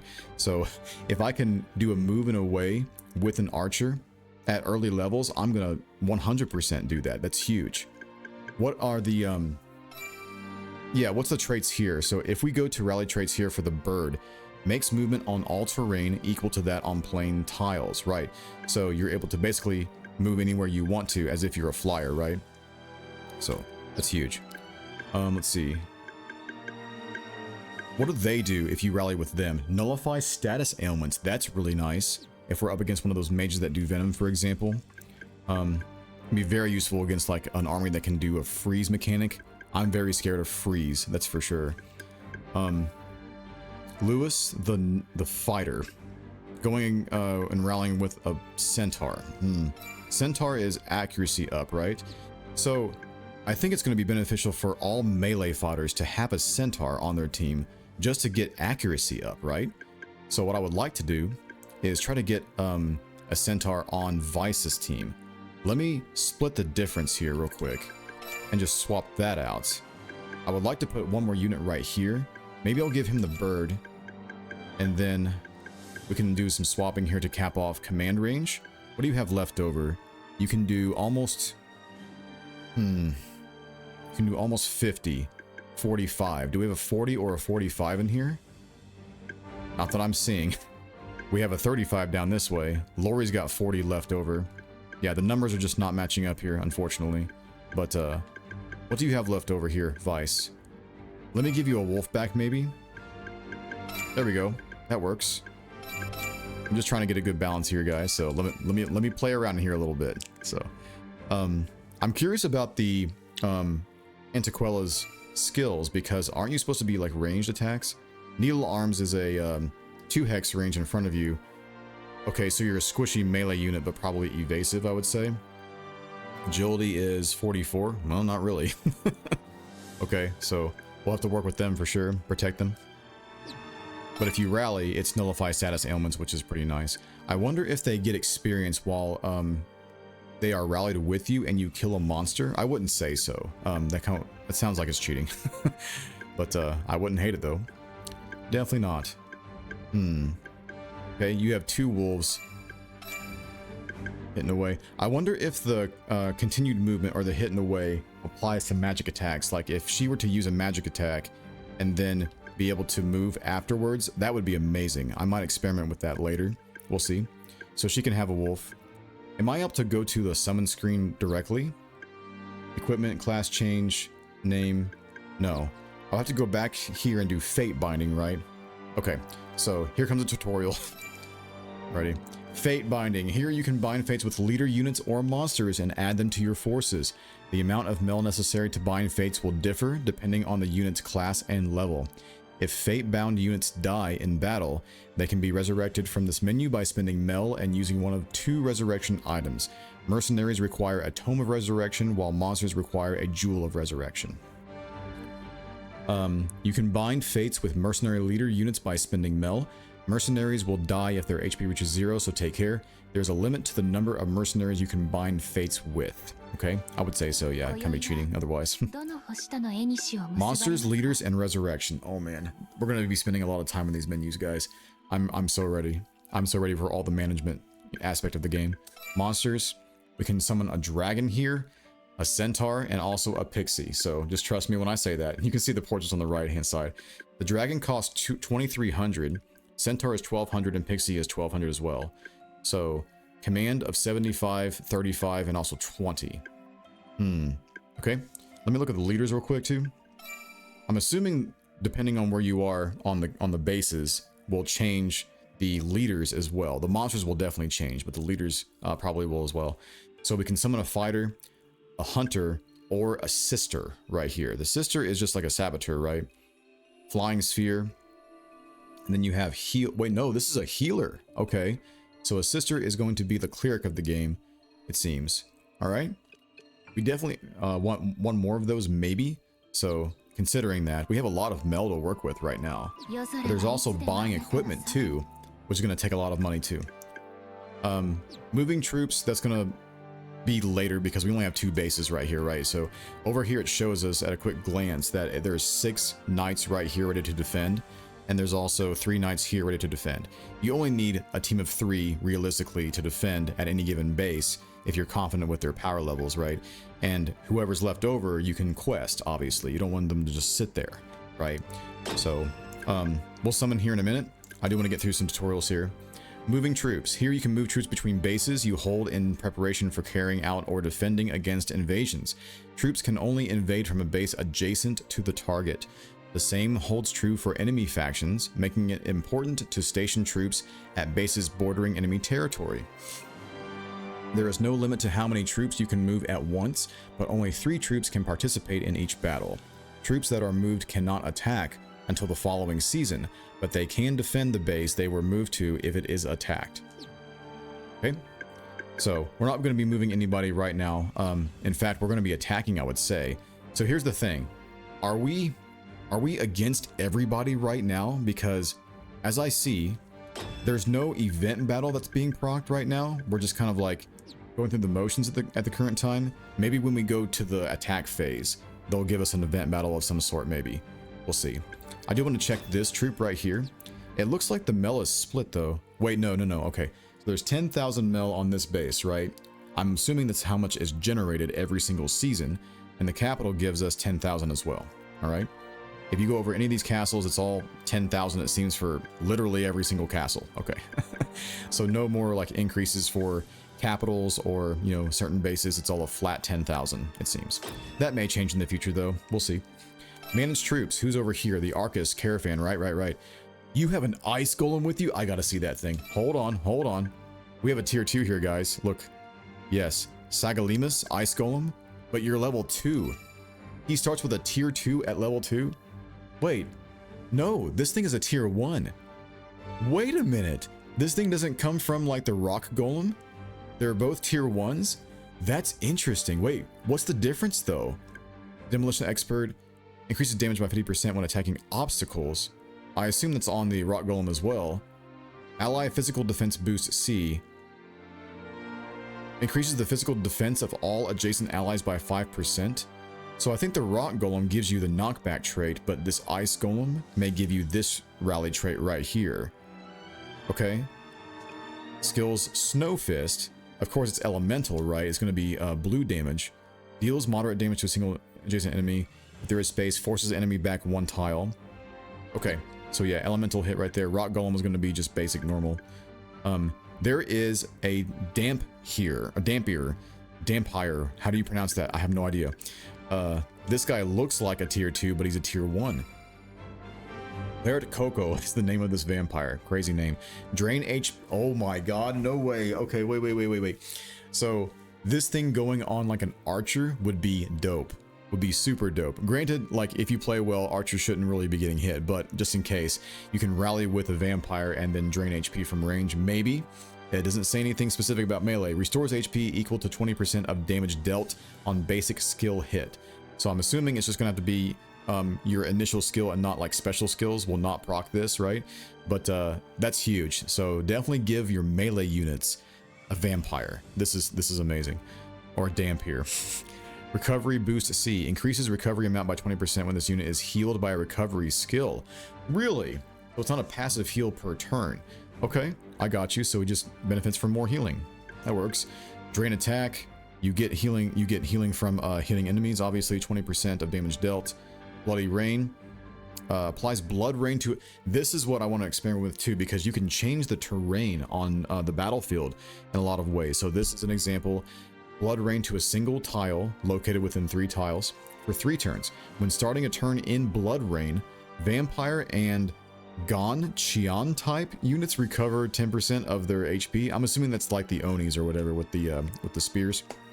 You guys can school me if you want to in the comments. While other units receive damage to 10% of their max HP, right? Okay. Poison and also Disarm. What's this?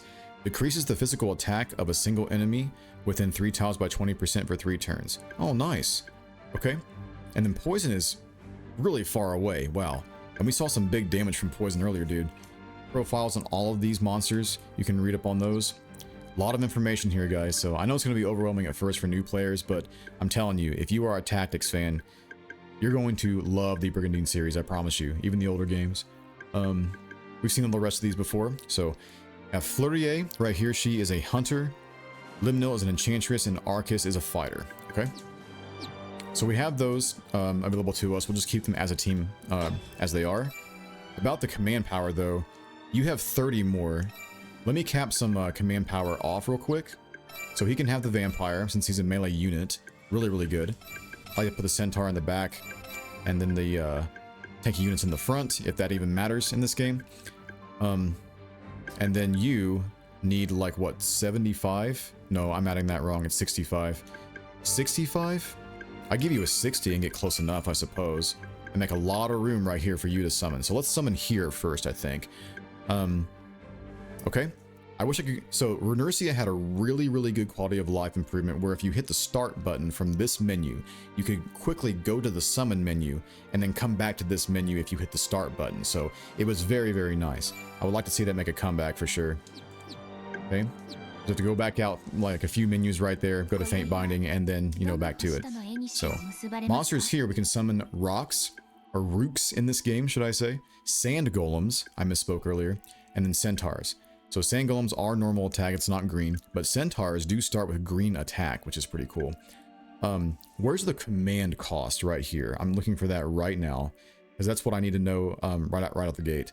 So it just tells me the Mel cost. Do you guys see the command? Oh, it's 45, I see it. It's underneath the MP cost, or the MP gauge. So these guys only cost 45 to put into your roster, which is the original cost of a golem, by the way, in Brigandine. So is 35 for a centaur. So what does she need? She needed, gosh, I can't remember. Yeah, that's why I want to go back and forth very quickly between this menu and then my managed troops menu. It takes too long. So managed troops, she needs 115. Okay, I can work with that. 115. It's almost 120. Could give her like 2 rooks, but I do want some variety here. So 115. We definitely can do a Rook. So let's get that going. Nice. So when you summon, I wonder what it's going to do when it rolls stats. So is it always going to be positive stats, or is there a chance for negative stats like there were in Renercia, right? So I assume it's going to be all positive, but it rolls it randomly between the stats there. So we got one there at 60, and this would be 105. So we can just work with that and call it a day. All positive right there. Defense and resistance for this guy. Huge. Really, really good. Okay. I do want to see what leaders you can summon though. You can summon a fighter, an enchantress, which we don't have one of, and also a hunter. Right now we don't need any more leaders. I don't want to overwhelm us too much on the first playthrough. I will experiment a lot more, I promise, in future videos. But yeah, for now we'll just work with what we have. Okay. So we get the Rook. We also get the Golem. Boom. Easy. And very, very quick. Nice. Alright, so this Sand Golem, it's very specific with the rally traits. The traits over here are the same between the golems, it seems, but aside from that, the elemental attack and also the rally traits are specific to the golems. So knockback here and the physical defense boost from the Ice Golem, which is huge. So if we were to rally with this Ice Golem, then anything that's right next to Arcus gets this right here. Everything gets increased defense, which is awesome. So if you stay close together. All right. In this team, we don't have any healing again. So yeah, there's no monsters that we can summon that do healing whatsoever, unfortunately. So what's this? Wholehearted Devotion increases all of own stats by 20% when participating in a battle with Arcus. Okay, so these traits right here are specific to the characters themselves, not classes. Even though she's an enchantress, she gets like the skills from the enchantress class for sure, which is Flare and Gust, green element, and then red element right here. But because she's a specific character, she gets specific traits right here. Because if we go to like a generic class, like the enchantress, or wait, do we have enchantress here? We do. She gets no specific traits. In fact, none of these guys do. Maybe they do at tier 2 and tier 3, I would say. Okay, enough of that. This team is good to go. They will be fighting next round. I don't know where, but maybe attacking this spot right here. And then, actually no, we can do 3 battles here. I wonder if they will let us, because in Renercia's demo, they only let us do 2 battles or take over 2 castles, and the demo was over. So we'll see how far we can get, guys. I'm gonna have to do Scarlet Will's campaign demo on a different video for sure. But yeah, this will cover plenty, I would say. All right, over here, we're going to put 100 on you somehow, some way. I have no idea how we're gonna do that. Maybe we'll get a dragon in there, and then we can put a 20. Can we summon a pixie at this place? Let me see. We can. We'll just summon a pixie. Call it a day. All positive, defense and intelligence. Very nice. Okay. Swap. And then here. Bam.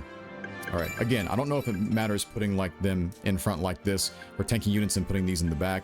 Like, you're gonna be moving a ton anyway, so. But here is 140. That's a lot. Okay. Binding. 140. We can do a dragon and a centaur. That's 140, right? So yeah. No. That's way less. So it's gonna be 110. But we can do a dragon, a centaur, and a pixie for 140, or less than that. 75 and 35 is 110, and then a pixie is 135 or 130. Yeah, we can totally do this. Wow, crazy. Some good stat increases here. Strength on a pixie though, so it is definitely random. It's not like catering to their strengths, unfortunately, but that's fine. I expect that. Okay, really, you can hold all this? Whoops. You have a big command range. My god. Even from level 2. Michelle, my bell. Wow. Alright. These teams are looking good, man. I love it. We're gonna stop it there. Okay. Let's do some attacking. I'm ready. So beyond that, we don't want to do any questing right now unless we summon a leader and then do quests that way. I think, is it going to be beneficial to like spend all of your mel as much as you can? Yeah, because we have gear pieces here too, don't we? Yeah. All right, let's just go in order, guys. Let's get this done right now, and everything will be a lot faster once I get to my next season. I promise you, right? So it's all new stuff from here on. Base development. Here you can level up bases you hold using mellow materials. Leveling up bases will increase the resources you automatically receive each season. It will also increase the fate bindable units and quests available at that base, as well as activate unique base effects. I knew it. So yes, as you level up the base, you get to unlock different and unique knights and also monsters at that base. Really, really cool. Let's see. Leveling up bases. Mellow materials are needed to level up bases. A certain amount of materials will be obtained automatically each season, but you can also obtain the materials from quests. Different materials can be obtained via different bases. Select where to obtain to see a list of bases from which a material can be obtained. Really? Okay. So if we need a specific one to level up our current base, then we need to take over that castle, obviously, and then start gathering those resources. Makes sense. Base effects available at certain base levels will activate as soon as the corresponding base level is reached. Some affect Fate Binding or Nifrom's Market, while others increase your stats in battle or offer other advantages. I was right on that front too. So like if you were to attack an adjacent castle or they attack you, for example, you get this bonus, right? Increases dragon, right here, increases dragon type units strength by 10% when binding fates. So amazing. Different bases and base levels have different effects. Base development tips. If an enemy faction seizes your base, it will be reset to level 1. To level up your base again, you will have to spend the same materials and mel you did previously. Do not lose castles, guys. Do not lose castles. It's not worth it. So be sure to protect your faction's bases as you level them up. Oh man, that's detrimental if you lose a base. Holy crap. So to level this thing up, we need 200 large stones and 100 magic ore. So at the current time, what are we gathering from here is the question. So can I see that? No, not from there. Base development, is it in here? Hang on, let me see. Yeah, so do we get these whenever we pass the season? Yeah, right now we're getting 20 large stones and 10 magic ore from this base every single season, along with 10,000 mel. So that's how you get more mel, is getting up to the next base level. So the bases go up to level 3 maximum, it seems. The effects that we get at level 2 when we get it is increases dragon type unit strength by 10% when binding fates.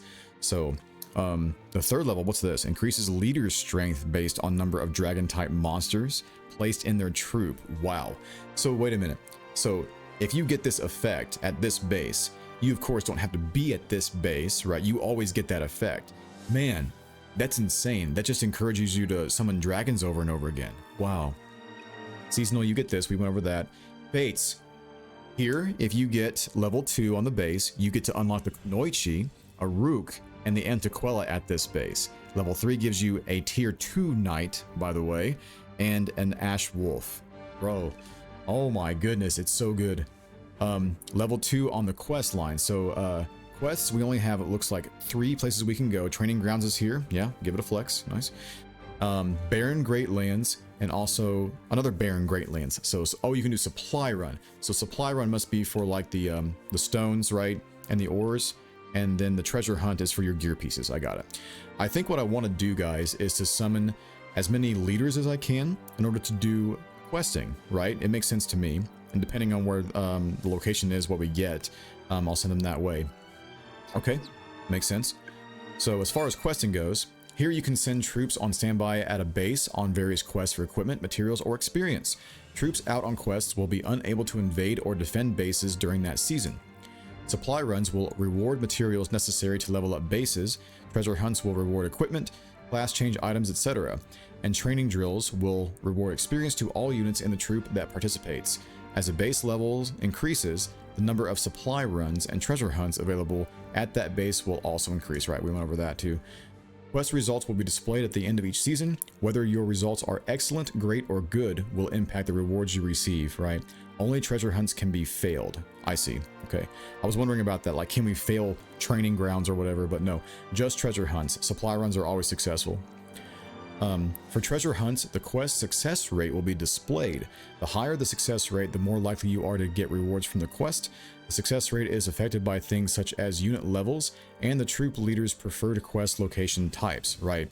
61%. So in the previous game in Runercia, they just gave you like these little chevron symbols, and the more symbols you had, the more successful it would be. It wasn't a percentage, but this being a percentage, I like it a lot better. So, you know, let's see.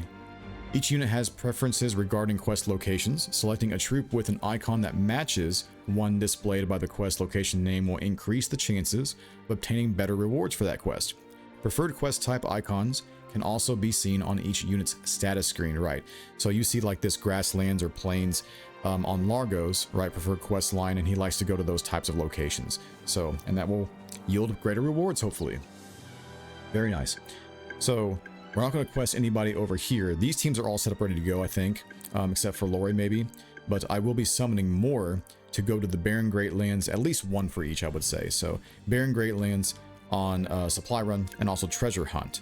So let me see about summoning a unit that is good with what terrain? It's plains, right? Yeah, it's just plains terrain. So if you do Fate Binding here with leaders, this guy likes to go to the plains. So do the archers, but these guys do not. The sisters do not like to go to the plains. So either a hunter or a fighter. Let's summon a fighter for one, and then we'll do also a hunter. It's so cool. You can summon leaders, dude. I've never been able to do this ever since the first Brigandine game, man. Never been able to summon leaders. Really, really cool. So if we quest at the Barren Great Lands with this new fighter right here, does it give us a success change? Hang on. A chance? Barren Great Lands. I didn't see the success chance, but I'm going to assume it's good. Alright. And then you go and do a treasure hunt. Very cool. Oh, it says it right there underneath the bottom part. So success rate is 60% right there for the hunter. And here is... Wait a minute. Oh, it's just for a treasure hunt. So supply run, you don't get like additional rewards for like getting good or something like that. Okay, I understand. Never mind. It's just for treasure hunt success rate. And they're both the same. All right, that makes sense. Cool. As far as training grounds go, we can wait on that. I don't have to worry about that too much right now. Over here, the questing locations are also plains. We get, it looks like a very specific kunai blade maybe, and also bows, and maybe some orbs for your mages, potentially, or the healers. Over here, it's specific material types. Let's go ahead and look at the base development for that. Here, we're getting soft stones and cloudwood, I think. Yeah, soft stones and cloudwood.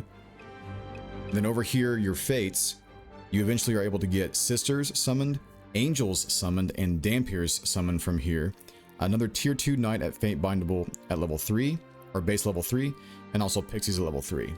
Okay. Quests. We get Rook Cliffs. Oh man, that is really hard to say very fast. I dare you to try. But there's a lot of stuff to unlock here on base levels. Okay. Very cool. So we're going to summon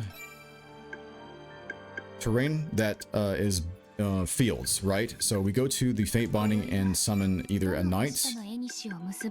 Yeah, fighter, and then also a hunter. Yeah, one and the same. I would like to have at least one enchantress, I think, going, because we have the Mel for it. We're like swimming in Mel right now, so why not? Go here. Questing. Go, and then you can go to the training grounds. I will give you some monsters for sure. Command is 159 on you. If it's 159, we can go 60. Then we go whatever this is, 105. Good. Just one of each is fine. Okay, we are running low on Mel already. I am definitely a thrifty spender right now. Mana troops. Okay, so this Fumi enchantress is going to get a bird, a golem, and then a centaur. Very nice. All right. She will be going to training grounds. These two are going to the, whatever it was called. I forget. it is called the Ascension Plains. Right. So you go here. You like to go to Grasslands. Nice. And then Treasure Hunt is this one. 60% chance. Against 31% chance. Wow. Huge increase. Training grounds for you.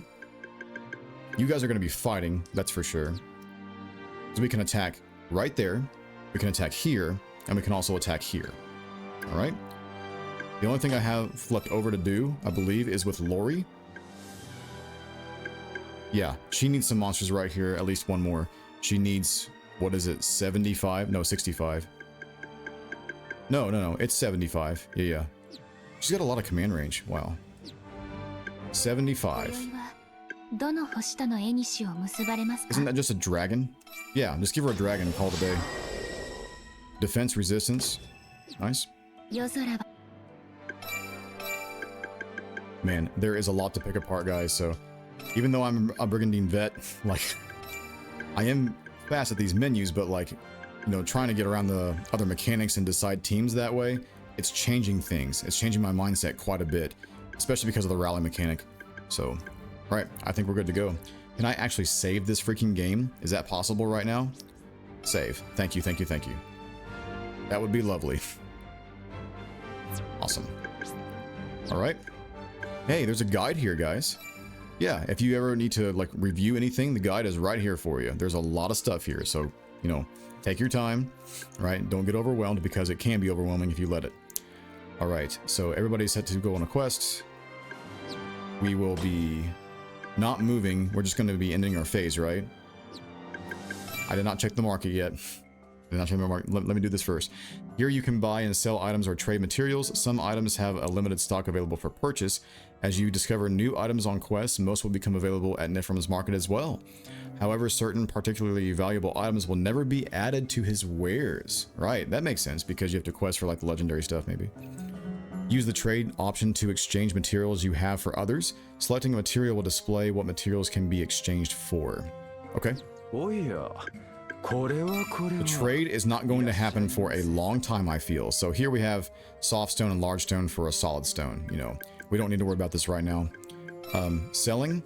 Apparently we do have equipment right here. I did not know we had this. But as far as buying stuff, yeah. So if you lose monsters or leaders, you buy these. But it seems as if he only has 2 tomes in stock and 4 jewels in stock every season, maybe. I'm hoping it's each season. If not, you know, you could be in trouble right there if you're not careful with your stuff. So a bunch of equipment here, guys, and they're pretty cheap too. So let's go ahead and see what we have for equipment on the troop screen here. Largo. You can adjust units equipment, armor, or units weapons, armor, and accessories. Different classes will be able to equip different gear. When you go to a unit, adjust a unit's gear, only the items they can equip will be displayed. Makes sense. He's already got these equipped. Okay, I got you. It'd be nice to have like a little E next to the icon if they are equipped in that market menu. Unless they did and I missed it, so. Yeah, well, it's grayed out. I guess that's equivalent. Yeah, anyway. All right. Maybe we can buy something. At least one thing, right? Yeah, at least one thing. Let's buy a steel bow, maybe, for one of our hunters. Yeah, that sounds like a good thing. Yeah. I'm not going to spend too much time there, but we do have money to burn. I do want to save some, though. Equipment on this hunter. Sure, you can have this. Physical attack +5 and accuracy +10. Can't go wrong. Alright, as far as the monsters go, guys, they can also hold this kind of stuff. Wait, they can hold clubs? That's scary. A dragon holding a club. So apparently Vice is holding a club right now. Didn't see that in battle. It's funny. Alright, and it seems like we only have 2 more things to go over, and then we got some more battles to go. So at least 3, I would say. This battlefield shows the layout of where your units will be placed at the start of the battle, which is huge, right? I definitely love having this quality of life improvement there. Renercia had that too, but the old games did not. So inventory, you can see everything that you have gathered right here for gear pieces, items, and also the materials as well. Okay, that's it. Attack phase finally. So I know that was a lot, guys, but Brigandine's always been a huge game like that, so get ready. Ordering invasions. In attack phase, you can order your faction's troops to invade. Open the menu of a base with troops you wish to send out, select attack and which base you wish to target, and then choose which troops to send. Go to the menu of an enemy base and select troop info to see details of the forces at that base. Certain bases will be marked as unable to be invaded.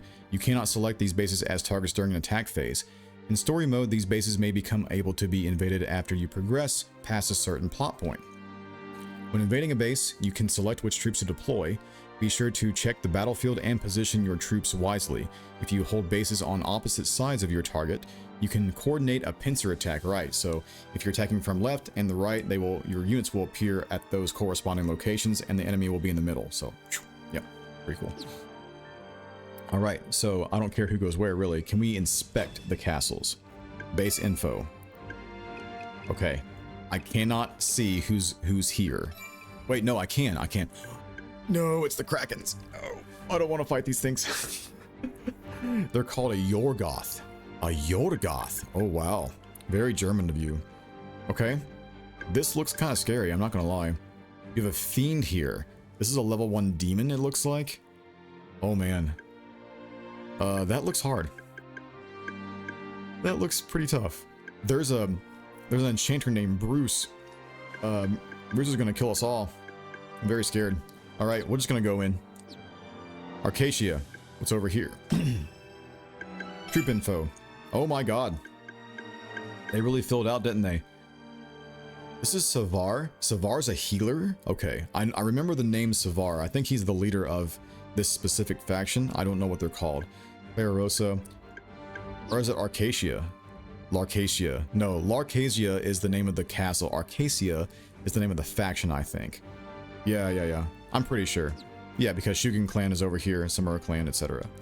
I wonder if like they are also going to potentially fight each other because Growdy is next to the Shugen clan. If they happen to invade them, then I don't have to really worry so much, but I need castles, obviously. Okay. Oh boy, I have no idea who to put where, so we're just gonna be random, really. So Largo and Vice need to stay together. They have synergy. We have to keep them together. I do not have healing, as I said before. Like I couldn't get it because I need sisters, right? So this sister, I really want to put it with Largo, but I'm probably going to end up putting it with the other team. Yeah, let's just give Largo the original team like this. Yeah, make it easy. Confirm. Attack over here. Can we do multiple at a time? Hang on. We used to be able to do multiple at a time. Attack. Okay, so in the old game, right, you can hit like square or L1 depending on the game that you were playing, and then select multiple of these and then just throw them in there. So this is taking longer. Right. Let's see. Confirm. Boom. Okay, no more attacks there. We're attacking from here to here. The Scarlet Will. We want to attack the Scarlet Will? Why? Why? What beef do we have with them? Garnet. Oh boy. This doesn't look like a smart idea. I'm not gonna lie. So, I wonder how long you can like bide your time in the demo, by the way, if you weren't to attack for a while. No clue. So we can attack over here. I guess we're in it. So, Arcus, Limnil, and then Flirtier. Boom. 3 battles, guys. Wait, places where your bases can be invaded are marked with an exclamation point on the world map. Be sure to organize your troops to defend vulnerable bases. Yeah, I'm aware. It's okay. So, hopefully we'll get the jump on these guys. I don't know what determines who attacks first. It used to be determined by combat power in Runercia, and in the old games it was just random every single time. So we'll see what happens here. I think we're ready. So we just go here and end phase. It'd be nice if like our cursor was hovering over in the map like this and you just hit X. If you hit circle, you can do it. Okay, so if you hit circle here, confirm attack and orders are placed. Got you. Runercia, you hit X and then end phase. You know, I'm not used to this. Launching invasions. Once the attack phase ends, the invasion phase will begin. All factions' troops will carry out any invasion orders they receive. If you gave invasion orders to any of your troops, these invasions will be carried out first. Wait, I get to go first, like just by default? Right of attack. Oh, here we go. If 2 or more factions attempt to invade the same base, or if troops from 2 bases attempt to invade each other, only the faction who gains right of attack will carry out their invasion. The stronger a faction's invasion force is, the easier it will be for them to gain right of attack. Okay, so it seems to be there's a chance that you'll invade first if you're higher like combat power in total, I suppose, but maybe there's a chance that you can't, right? Defensive battles. If a base you hold is invaded, a defensive battle will take place at that base. Similar to event battles, select commence battle will take you to the battle map and begin the battle. Sure. Losing a battle will result in your retreat from the base it took place at. If you were defending against an invasion, your troops will retreat to one of your adjacent bases. If no bases you hold are adjacent, your troops will retreat to another base you hold. However, if you lose a defensive battle at your home base, it will result in a game over. So we cannot lose Drakevale. Very, very important. Do not lose the capital. All right, we get Grand Rose here. Man, I'm nervous. I'm not gonna lie, dude. It's gonna be a big battle. Big battle. Lots of troops to take care of. But no auto battle from allied units this time, thankfully. Oh my god, the map.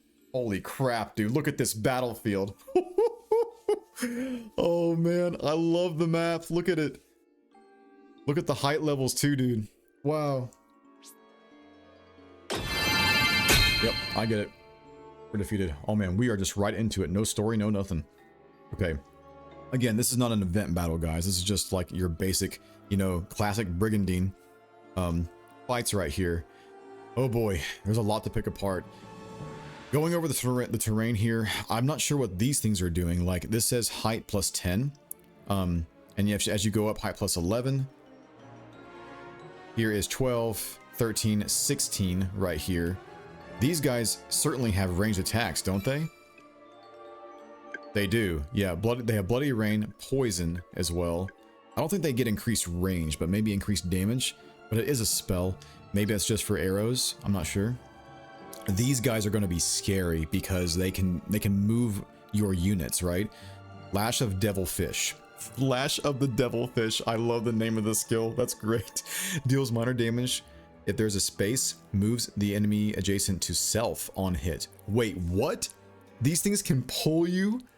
They can pull you next to them? That's crazy, man. Oh my gosh. I want these things really bad. I gotta take over this base.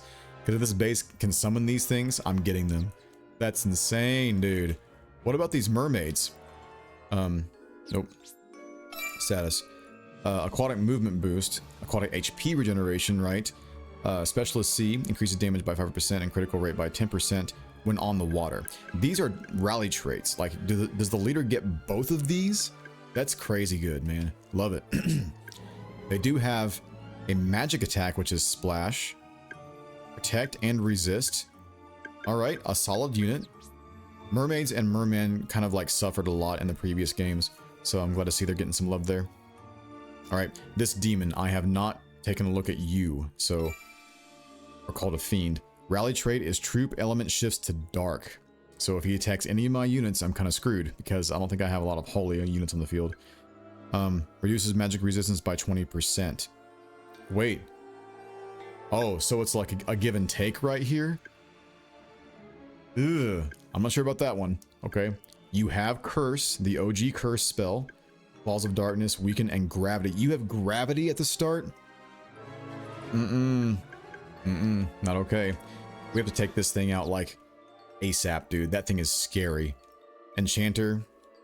Another Enchanter right here. There's Dandarius, wow, who does not have his own art on the field. Sucks to see that. And then Anna, the Enchantress right here. Okay, let's get busy. Where am I? Dude, look where we got deployed. Like, we are all over the map right now. It would be nice to have, like, the camera angle not go up like this as you zoom out. What I would like to do is have the camera just pull back from right here so I can have more field of view across the map. So the more field of view that I have, the better. This is not quite it for me, but we'll see if we get some of those changes later on. Let's see. Okay, we gotta start moving. So if I rally with one of these dragons, I can increase my movement. So let's go ahead and rally with the dragon here. If we go like this, yeah, use the shoulder buttons. It's a lot faster. Move. I don't know if the enemy is going to start moving toward us either, because since this is on hard mode, you would think they want to keep like the higher ground maybe. But again, I don't know if they are going to get extra damage from the spell casting. Potentially. Dragon. Oh man. My brain is going nuts, guys. As you can quite imagine. I really hope you guys are delving into this too. Demo is available on Steam, so link is in the description.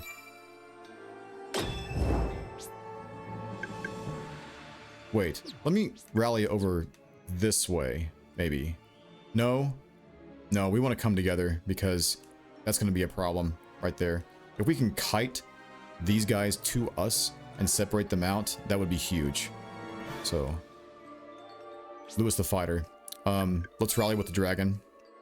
You nullify status ailments, accuracy up. Right now it's just dragon. I love the rally mechanic, dude. Oh my gosh. I'm going to love that mechanic so much. I'm here for it. I also put my cursor at a faster speed so we can work a lot quicker. I'm here for that. Okay, so as far as the leader goes here, dragon goes first, yes. Rally. It's probably going to be the norm every single time we just rally with the dragon to get increased movement, and then dismiss it later once we start fighting. Just plop a dragon down and let him go, man.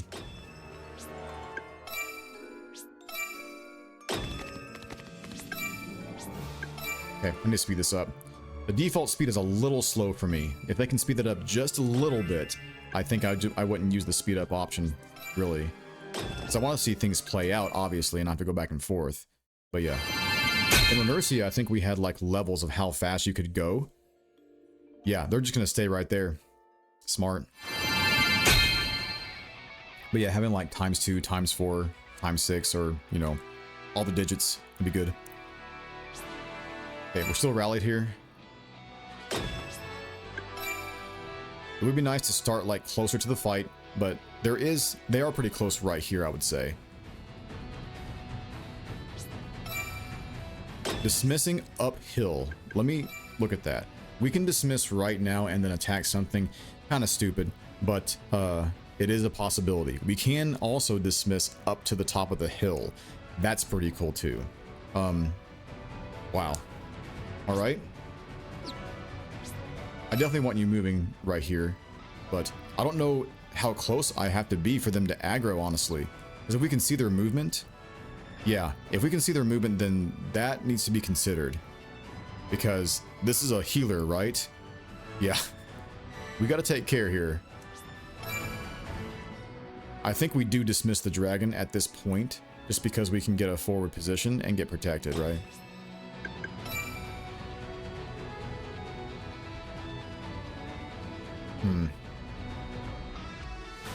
Yep, let's dismiss right here. I will be defensive about it. Pixie. Right, we gotta think about using some skills with you later on the next turn.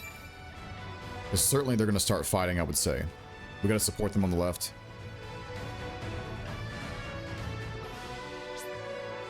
Altolago. These names are insane, man. Insane names. Quite unique, I must say. Oh, there's a center over here I forgot about. Yeah, use the shoulder buttons. Easier. I can use a skill from here? No, I cannot. Then why give me the chance? Why let me open that menu? Moving faster here. Boom. I am so not used to like being able to move everything all at once. Like, at this point, the enemy would have taken like a couple of different turns, going back and forth. I'm not sure how I feel about it yet, but it does open up a lot more strategy, so makes you think very differently. And the enemy gets that same luxury too. They did not move. They did not move, even though they are in range. Like, you can get to me, can't you? Yes, you can. Ah, all right, all right, all right. I see you. You are rallied with the dragon, are you not? Actually, I just saw it now. Yeah, so you can easily tell that they are rallied with a monster if you look at their portrait. Okay, so I didn't catch that earlier, so now I know. Took me a while to see that, but yeah, now I know. Okay. What we can do is get like a front line of dragons right there in front, and then just try to tackle this mermaid potentially, because I can dismiss and then attack. You are a hunter. Can they go in this water? These mermaids? Certainly they can, yes, for sure. Kind of be dangerous if I put the archer right next to the water, I think. So we're gonna put her right there. Dismiss. I guess right here, or prevent you from going into the water maybe, because you can go on top of the water. Evasion is minus 10% though. That sucks. Oh man, that sucks. Wait, this is forest? Hold up. Wait a minute. This is a forest? I can barely see that. Why is that tree so small? Dude, those trees need to be like 10 times bigger. I'm not even kidding you. Like, cannot tell that that is a forest terrain whatsoever. So, yeah, they're a little tiny there. I noticed that some of the terrain shrinks when you like move next to it or whatever, which is kind of weird. I prefer they just like stay, you know, normal, right? So we can see, it's all good. Just give us more, you know, visual options, and then you don't have to shrink those. Okay, I will definitely go in the forest though if it increases my defense, my resistance, and my evasion. Let's go. All right, 80%, 79%, doesn't really matter. So go here. We'll get some quicker battles here, guys. If I have like a specific skill I want to see, I'll slow it down. Dismiss. Oh my god. I don't need that little front right there, but that's such a great tactic for an archer, man. Oh my goodness. I love it. Actually, no, I want to do that. I do want to dismiss over there, so I can pincer. Dismiss. There we go. Swipe. 100%, and we get increased damage from, what is it, blue to red? No, it's just increased damage from the encircling. Imagine if she was weak to element. No, I'm so used to dragons being red at tier 1, so it's gonna take a while, guys. So just get ready for a lot of ums. This was like this. We can also encircle this one too if we go up here, because you are flying. Having dragons at tier 1 and flying is so nice. We've never had that before in Brigandine. It is so nice. Do that right there. Additional damage. Boom. Oh yeah. I assume they want me to take all the advantages of that in the world, so. Skills.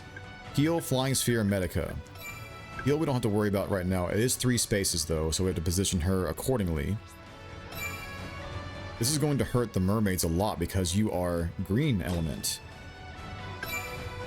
Okay, bolt shot 76 is a kill. Let's go. Hell yeah, dude. Hell yeah. Alright. I'm in love, dude. There's a lot of things to fix. I'm going to admit that. That's for sure. There's a lot of things to work on. But, so far, I'm having the time of my life. Love it. So we cannot attack her from down here. So yeah, isn't it 5, right? Is like the limitation, or 4 is the limitation where you can't attack physically? Or adjacent, should I say? Yeah. Okay. Skills. Power or insight. We can give power to the wolf, I think. That sounds fun. Hell yeah. Okay. And we will block off this, I guess. Or go here. Yeah. I can stay behind a little bit. Not a problem. And then you can be in range of healing. I don't think she can get to me if I'm here, though. So if she can't attack me from melee range like that, that's fine. But doesn't she have a... yeah, she has a splash right here. She's gonna get me with that anyways. It doesn't matter. So I can be here, I guess. Otherwise, I get tagged by the other enchantress, which would not be good. Okay. Alright, that's just one unit. Or one troop. Oh boy.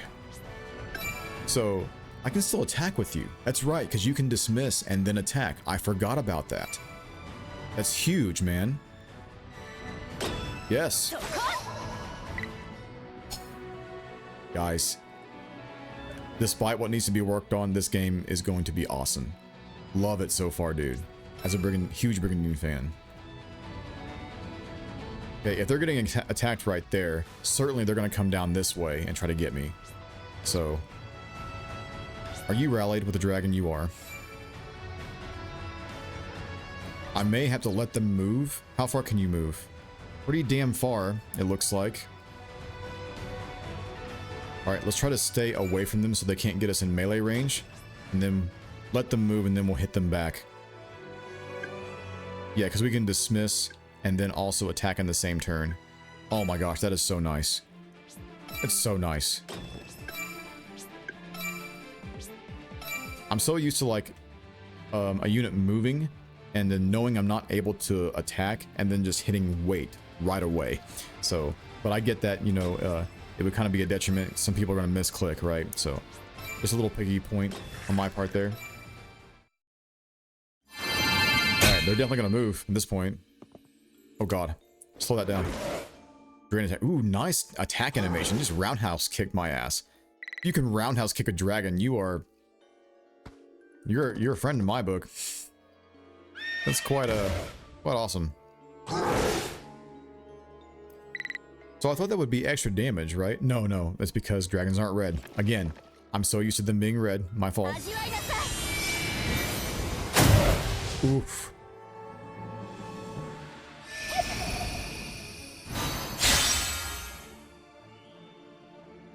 So, as you can tell, the HP bars are gone, which I do prefer, right? But you can't tell when your units are dying, right? So, if you have the battle animations turned on, or even if you don't, like when you are interacting, that would be the time to put the HP bars on top of your head, right? So keep them off otherwise, but because I can check HP wherever I want to, right? And say, oh, this has like close to death HP right here. I can just go in there and kill you. But when they're interacting with each other, that's when you put the HP bars on top of their heads. So, let's see. No, I almost screwed up there. I'm so used to hitting circle from Renercia.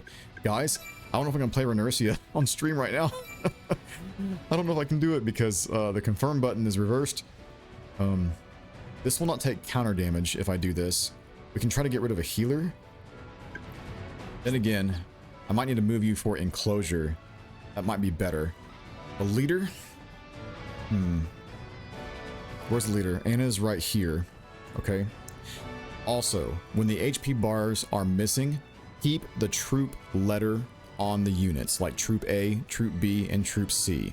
I was hoping they would keep that because I need to know like which monsters belong with which leader, right? So even if I hover over this monster, it doesn't tell me which leader has this monster. So if we disable the HP bars, let us keep the letters at the very least on the units. That'd be great. Let's see. Also, guys, leave feedback. By all means, leave feedback in this comment section, please. And also join Discord server to leave feedback there. No enclosures I can do, it seems. Current time. The mermaids are definitely feeling it, though. Can we kill you? Not quite. That's lower damage because you are dark element. I don't have any light element creatures, I don't think.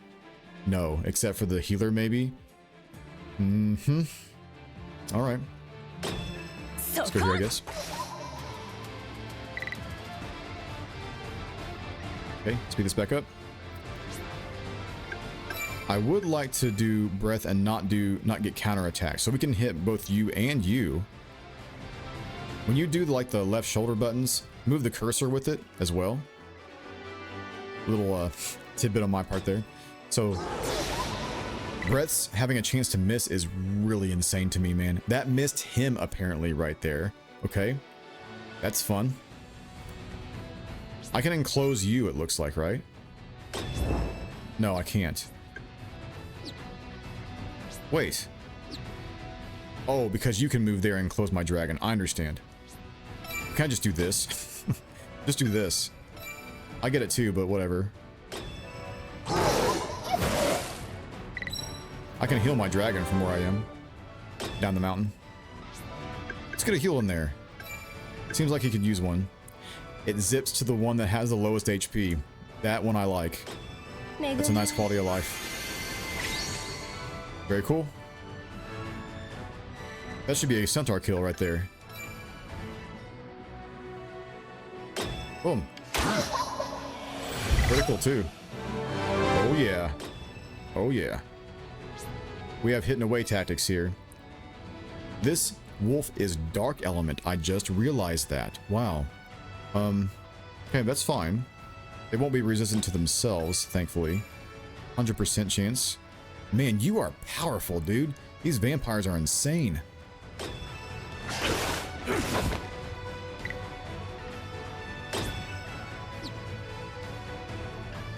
We can enclose?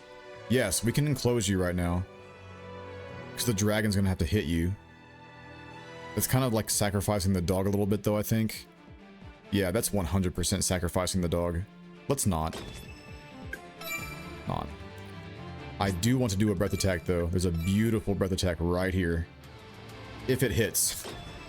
100! Nice job. Nice job.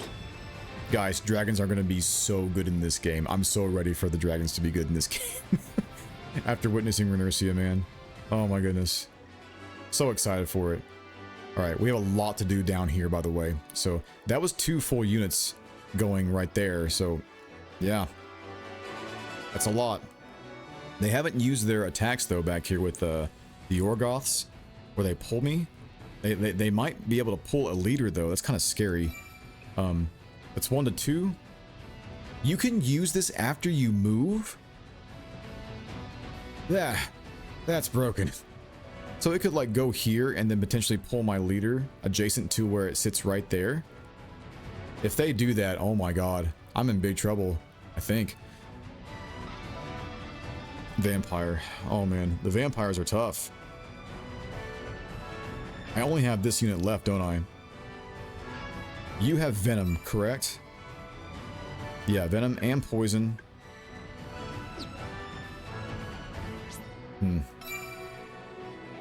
I know that if you're adjacent to somebody, that you have that passive where it decreases something, I forget. What is it called? No, you don't. No, that was just like specific for that one night that we faced. Never mind. Okay, wait a minute. Rally traits. Why does a leader have rally traits? Shouldn't that be the monster? Yeah, monsters have rally traits. That makes sense. Okay. Note to self, leaders have rally traits for some reason. Not the specific characters. How can I rally with this leader? Can you put this leader onto your troop? Okay, I have questions on that one, so no idea. But pretty cool. Wait, I'm so stupid. I'm so stupid. He's still rallied with a dragon. I've been working so much over here, I completely forgot he was rallied with a dragon. Never mind. Okay, ignore that one for sure. Please, please. Okay. If we dismiss the dragon, we would dismiss it like... We would dismiss it back here, wouldn't we?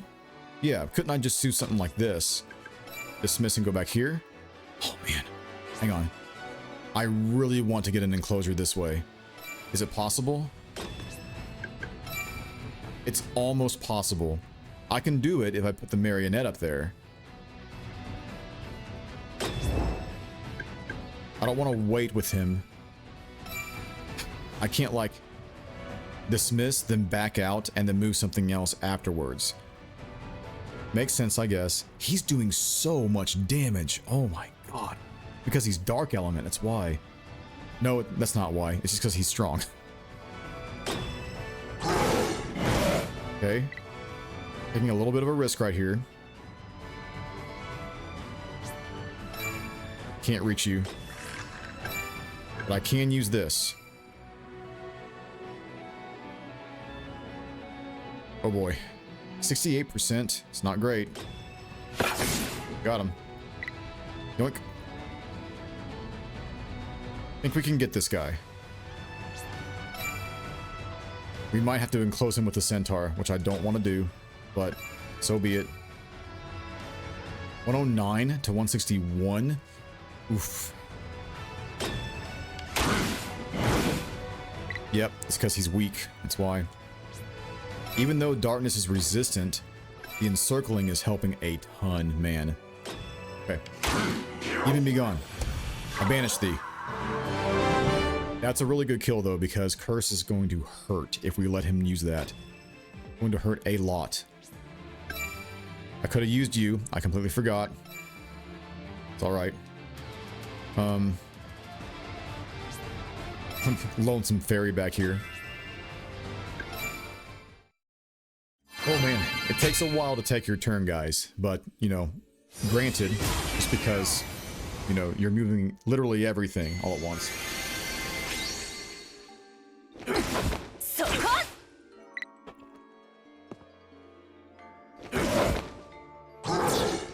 Ooh, a miss. You hate to see it. Oh, she died. No, I lost my archer. Oh no. That was Lori too. Mm-hmm.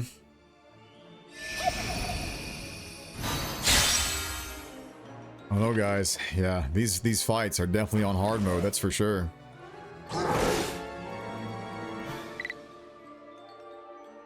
That's rough.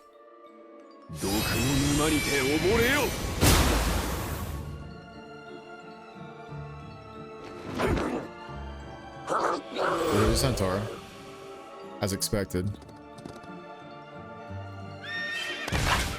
Oof. Squishy little unit, man. Okay, that probably decided the battle right there. That sucked. I did not know that she was going to die from that, nor did I know that this thing could get there from way up here.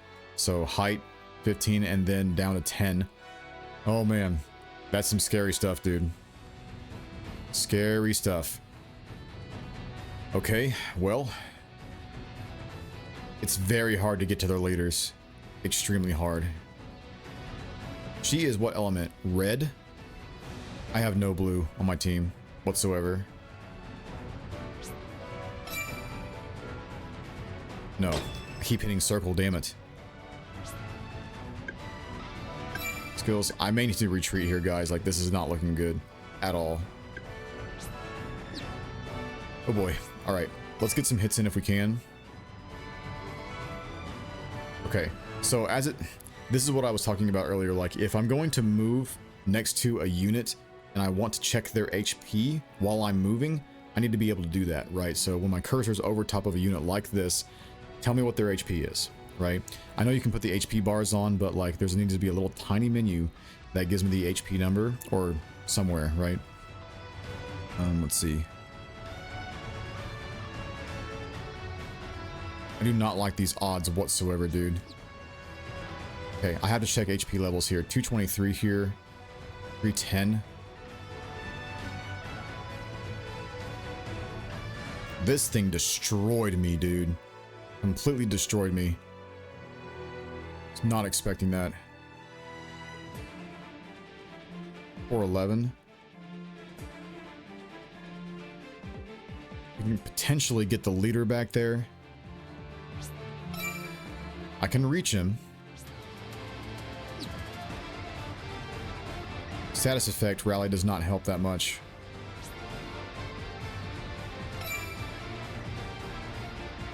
Can't necessarily enclose him, which is fine. 87%. Dude, why? If that would have hit, I would have considered staying. Now I can't. I gotta get out of here. Damn it, man. That sucks. That's really bad. 81. I just missed an 87 and then an 81 right in a row. Oh man, that's terrible. Okay, How do we retreat is the question. Actually, I'm not sure. It's here, right? Yeah, retreat. Okay. So it's everybody that retreats all at once, which is useful. So, because in the older games, you had to retreat each unit one at a time, and then it left another unit open to be killed, right? So that I do like. Damn it, I really want to get rid of their monsters.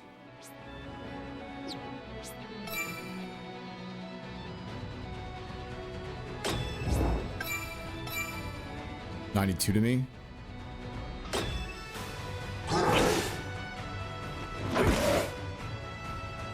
Freaking drain attack, man. Keeping your ass alive. 168.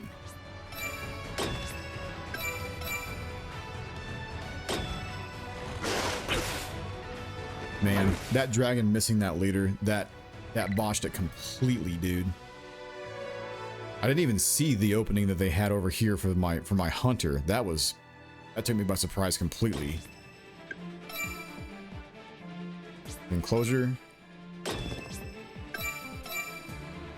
31? 31.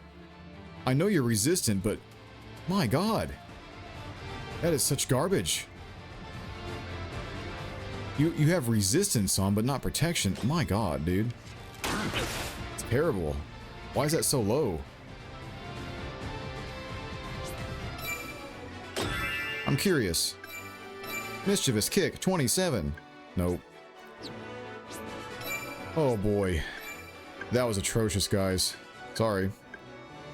Good on a power. It's all good. Let's just get some experience here.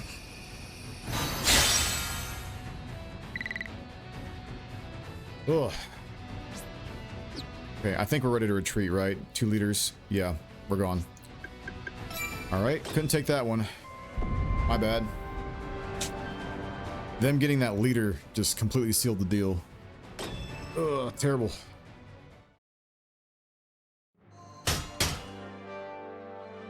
Okay. At least we didn't get invaded back, I guess. There is that factor. Just trying some guerrilla tactics right now. Largo and Vice with each other now. Poor Lori, man. I'm sorry. Did not mean that to happen. This terrain is insane as well. My God. A lot of blockades here. I'm going to have to get used to like where they can move based on the height. But you can just always move your cursor and check the units. I need to do that more.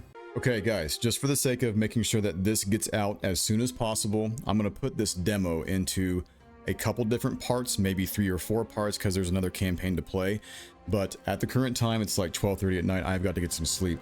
So I'm going to continue this campaign demo right here with Largo on the next episode. So definitely like and subscribe so you can catch the rest of this demo on part 2.